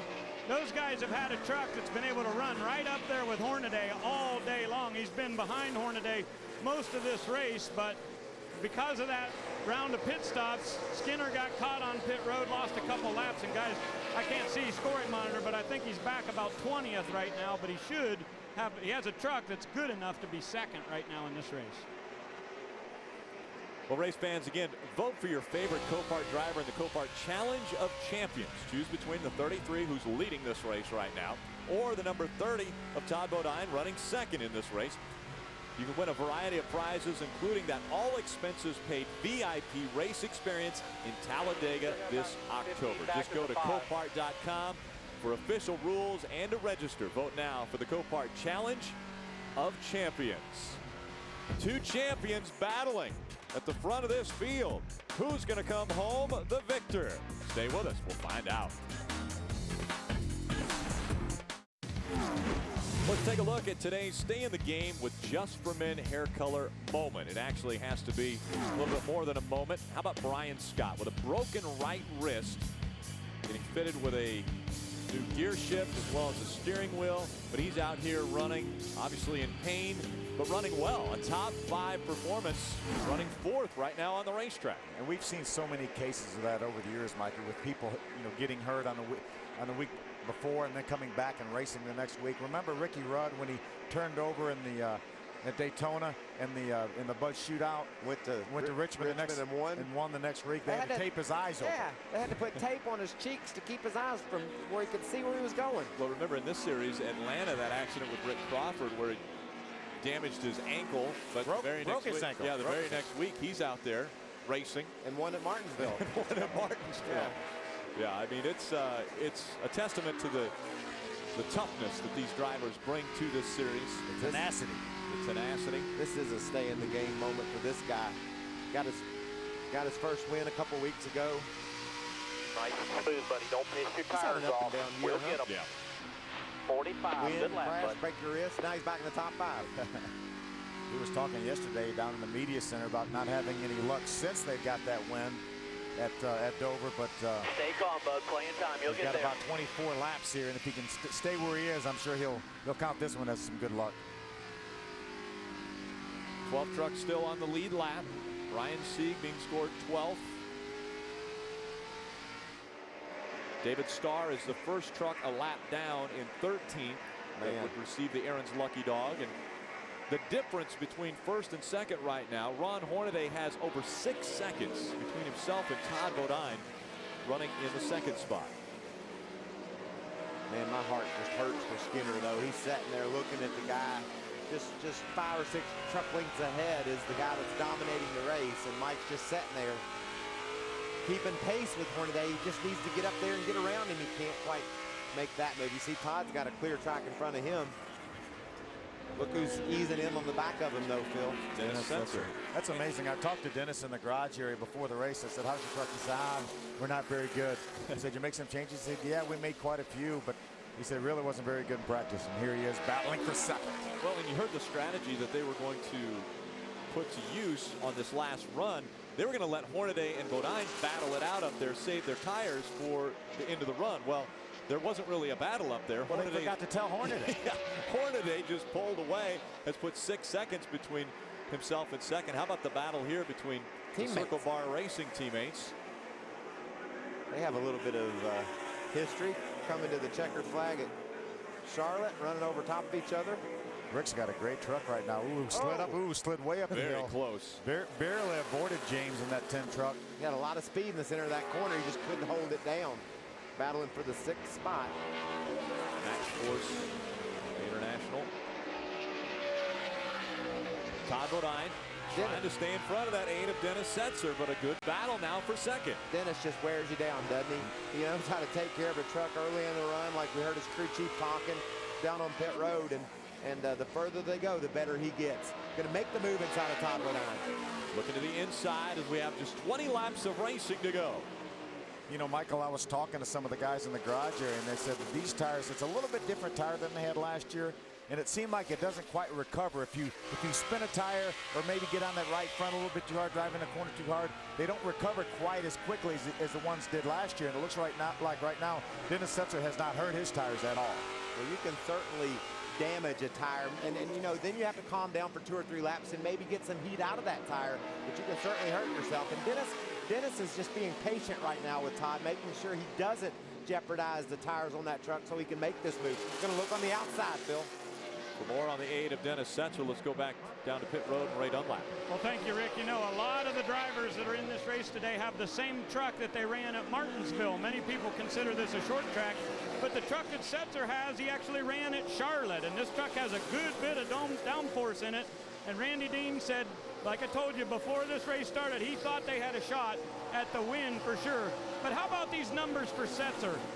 18 wins in this series and 21 second place runs. Setzer having a good run with Todd Bodine, looking for 22. Here he goes on the side of the Copart. There he goes. Does he get the position? Setzer takes second place. How about Randy Dean, his biggest cheerleader, jumping up on the pit box as he was going by, cheering him on as Dennis Setzer takes second away. And how many times have we seen Dennis Setzer get second in the championship run? I mean, 3 years in a row, Dennis Setzer was the runner-up in this series. Lost 1 year by, what, 7 or 8 points or something like that? It was so close. Look at Brian Scott has joined that battle as well. Brian coming on here strong late. Run your line, bud. You'll get by him. Jeff Hensley giving him a little advice, crew chief, for Brian Scott. When Jeff came aboard, I think things really turned around for this team. Brian really, I think, had more confidence. A little contact there. Excuse me. Oh, by the way, I'm back here. Todd dealt with Setzer, and I'll be darned as soon as Setzer didn't clear him, he had to look in the mirror and get a big old mirror full of Brian Scott. Brian cheating up the racetrack there. Almost getting into the back of that 30. No, he's running out of time. Only 15 laps remaining. Brian Scott looking for a top 3 finish today. Again, Hornaday has a 7-second lead over Setzer. Setzer running second. This is the battle for third now. Todd Bodine and Brian Scott. Nice smooth. Trying to coach Brian into running his line. Those two trucks are running extremely different lines. Look at the speed Brian has in the center of the corner. Runs all up over Todd. Really has to pay for it there off the corner. He gets that run through the center, then he's not quite on the throttle as hard up off the corner, and that's when Todd squirts ahead by a truck length or 2.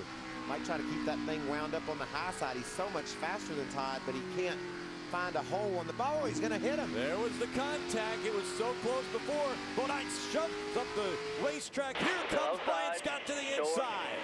He might get hit back for that. Clear. A lot of times there's a payback on such situations like that. But he's so fast in the center of the corner, I don't think Todd could hit him if he wanted to. Yeah. Look at that truck go. He's got a great truck right now. All by yourself. Smooth. Brian Scott takes the position away from Todd Bodine. And that's literal right here. There's the contact into the back of that Copart Toyota. And then Brian just turns that thing left.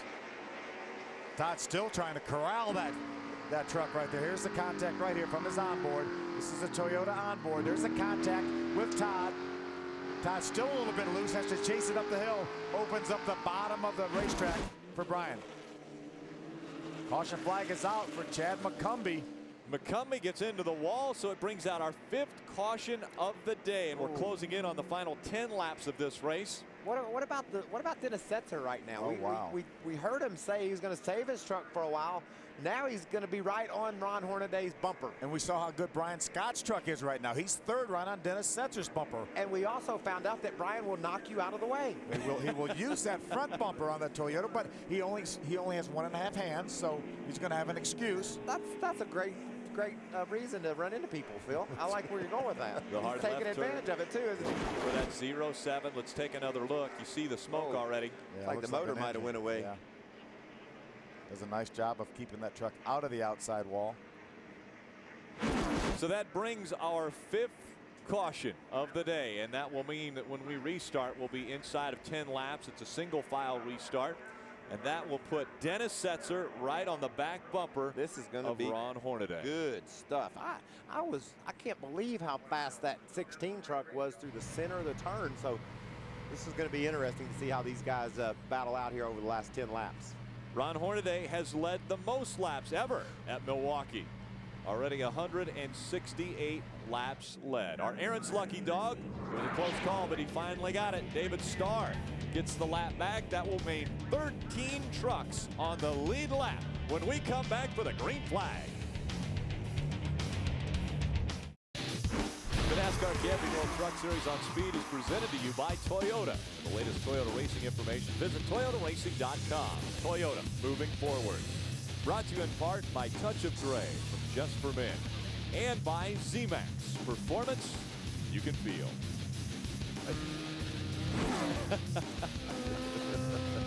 I did like your performance earlier. How about the performance we're about to see for the Copart 200, presented on speed by Toyota? Ron Hornaday has probably one of the best guys at this racetrack behind him, and best guys on any short track, certainly in America, right behind him. Now, we know that Ron Hornaday's had the dominant truck. He's led 160 or 70 laps or something like that. Yep. But he's got Dennis Setzer, and it looked like Dennis Setzer's truck kept getting better and better, and right now he's right in his rear bumper. Ray Dunlap. Give you an update real quick. Rick Crawford came in to change some tires there. He said he had absolutely nothing left on his truck. He added a little front brake to this thing, so inside of 10 laps we'll get going again. The tires that he put on were 30 lap scuffs, so we'll see if that is any better for Crawford than what he had before we had this last caution. So Rick Crawford coming in for not new tires, but different tires, fresher tires. It's Hornaday, Setzer, Brian Scott, Todd Bodine, Colin Brown, your top 5. Oh, I'm loving this 10-lap sprint to the finish. They got 8 to go when they take the green, and this is intense. Dennis Setzer is going to be on Hornaday. We know Hornaday is great at the restarts. He needs a great restart now if he wants to win once again at this racetrack. Both of the top 2 have been to victory lane before. Green flag in the air. You know, so much of this sport is give and take.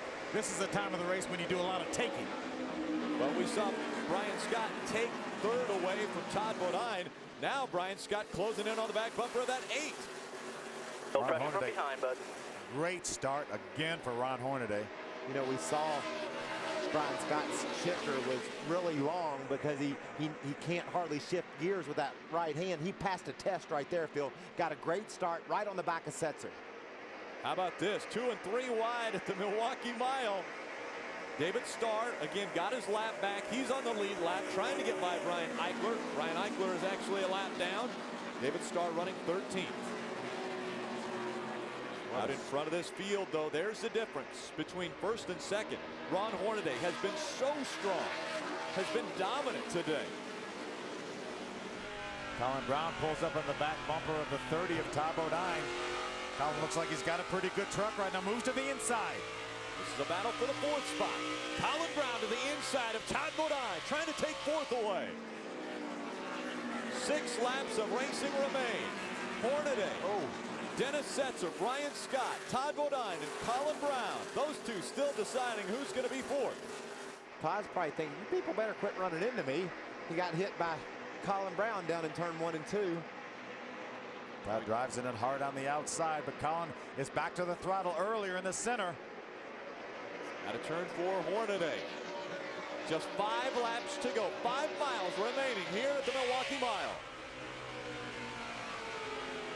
Great battle here for the 4th spot. Really close call. Colin Brown up toward the wall. He gets slowed way down. I think he got loose on the inside of Todd, Phil. And had to chase it up the hill. Unfortunately, Todd was able to avoid him. Mikey Kyle gets by him, the 29. That is a battle for position on the lead lap. Take another look. This is what just happened with Colin Brown. As you mentioned, chasing it up. Yeah, got loose. Did a nice save right there. Could have taken him and Todd out. Looked a whole lot like what happened to Jason White earlier in the race. Got down in the corner, had too much speed, lost the truck. Fortunately for Colin, he was able to hang on. He settles in the 10th spot. He was racing for 4th. Now he's running 10th. Less than 4 laps. Coming up on 3 laps. The final 3 miles of this race. Hornaday with a 12 truck link lead over Dennis Setzer running 2nd. Then it's Brian Scott, Todd Bodine, James Busher is running in the top 5 now. Bring her on home there. From 6th. He just always winds up near the top 10 and the top 10, top 5. What a great rookie battle we have. Taylor Malsom, James Busher running 5th and 6th right now. Busher has 5th. How about Mikey Kyle running 8th right now on the racetrack in just his 2nd start. Taylor Malsom. James Busher right there, right behind the 30 of Todd Bodine. Stacey Compton trying to get 6th away from Malsom. He's got a better truck, it looks like, right now. The final 2 laps of racing, 2 miles here at the Milwaukee Mile. David Starr trying to get by. Ooh, Mikey Kyle got a little bit loose there right in front of the 24 and the 25. David Starr and Terry Cook. David Starr is going to be able to get by the 29. David Starr looking to move up past Mikey Kyle and take that 9th spot away for a top 10 finish. Right along with Terry Cook. The final lap.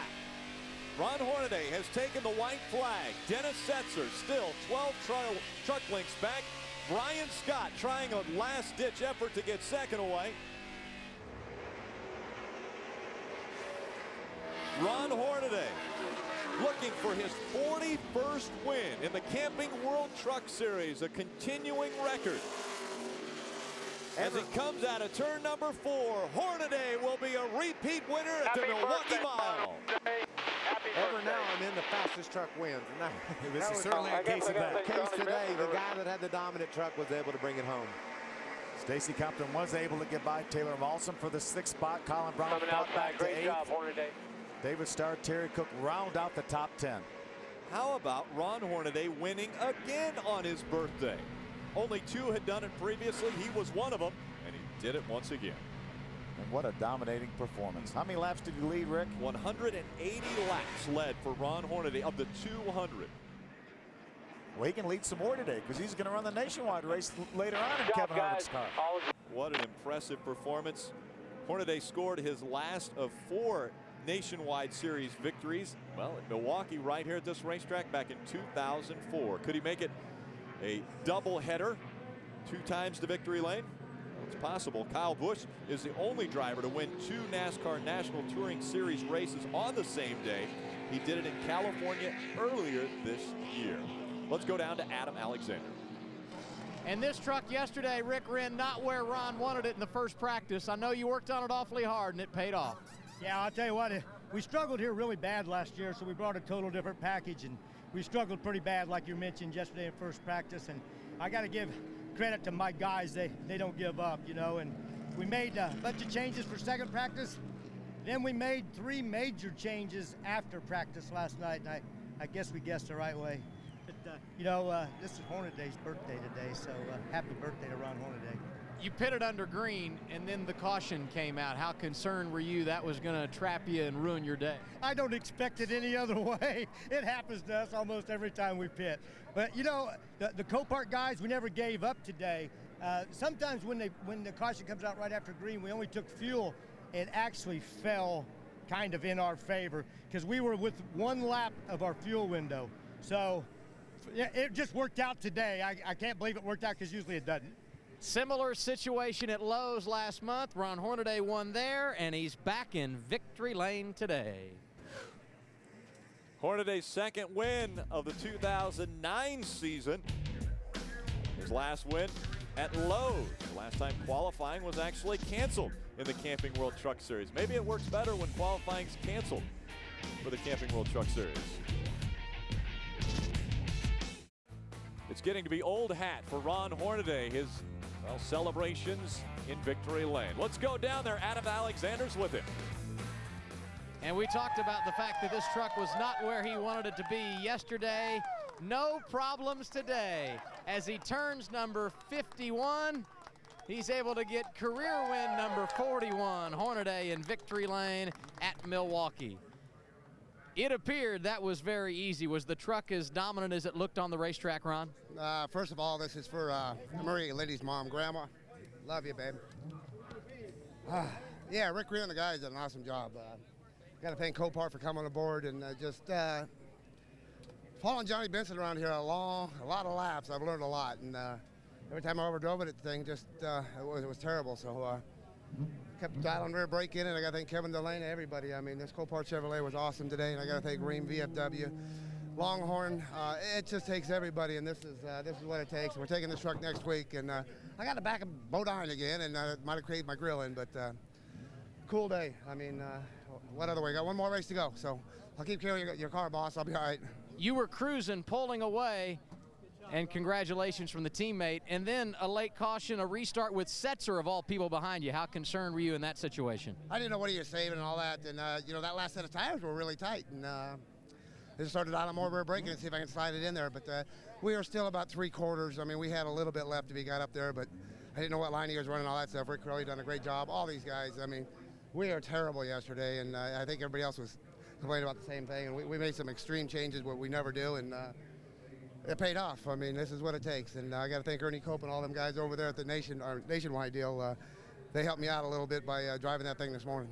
Happy birthday. Thank you. Hornaday in victory lane, and the man who was chasing him with Ray Dunlap. Well, for the 22nd time in his career, Dennis Setzer gets a second-place finish, but that's got to be about like a win for you guys today. Congratulations. Yeah, it's pretty good. You know, Dave Malcolmson, all these guys give us a big opportunity right here. Randy Dean made some great calls, got us in position there.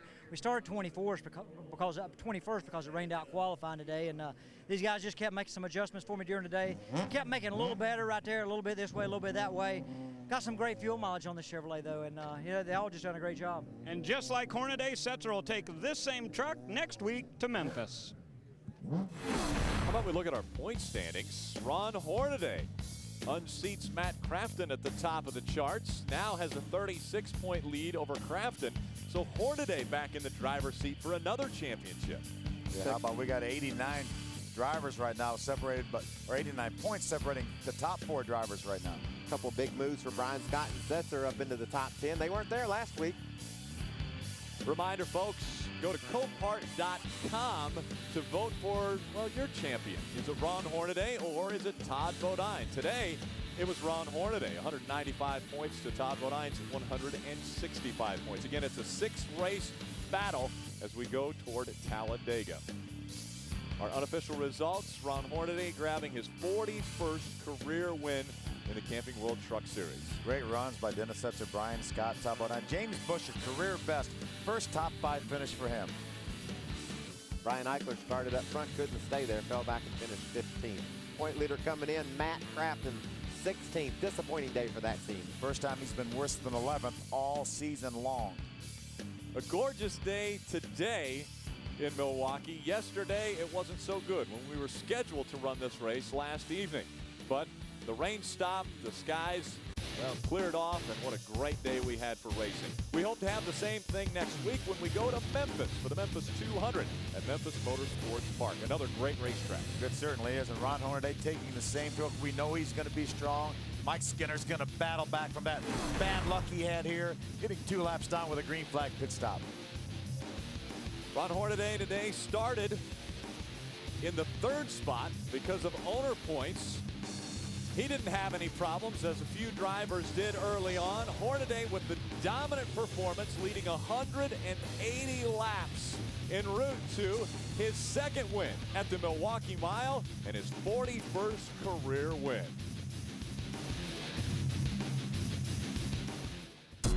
The closest points race in NASCAR rolls into Memphis next week. We've already seen 2 first-time winners this season. Will we see another? Don't miss any of the nighttime short track action from Memphis, starting at 5:30, live on Speed. Be there.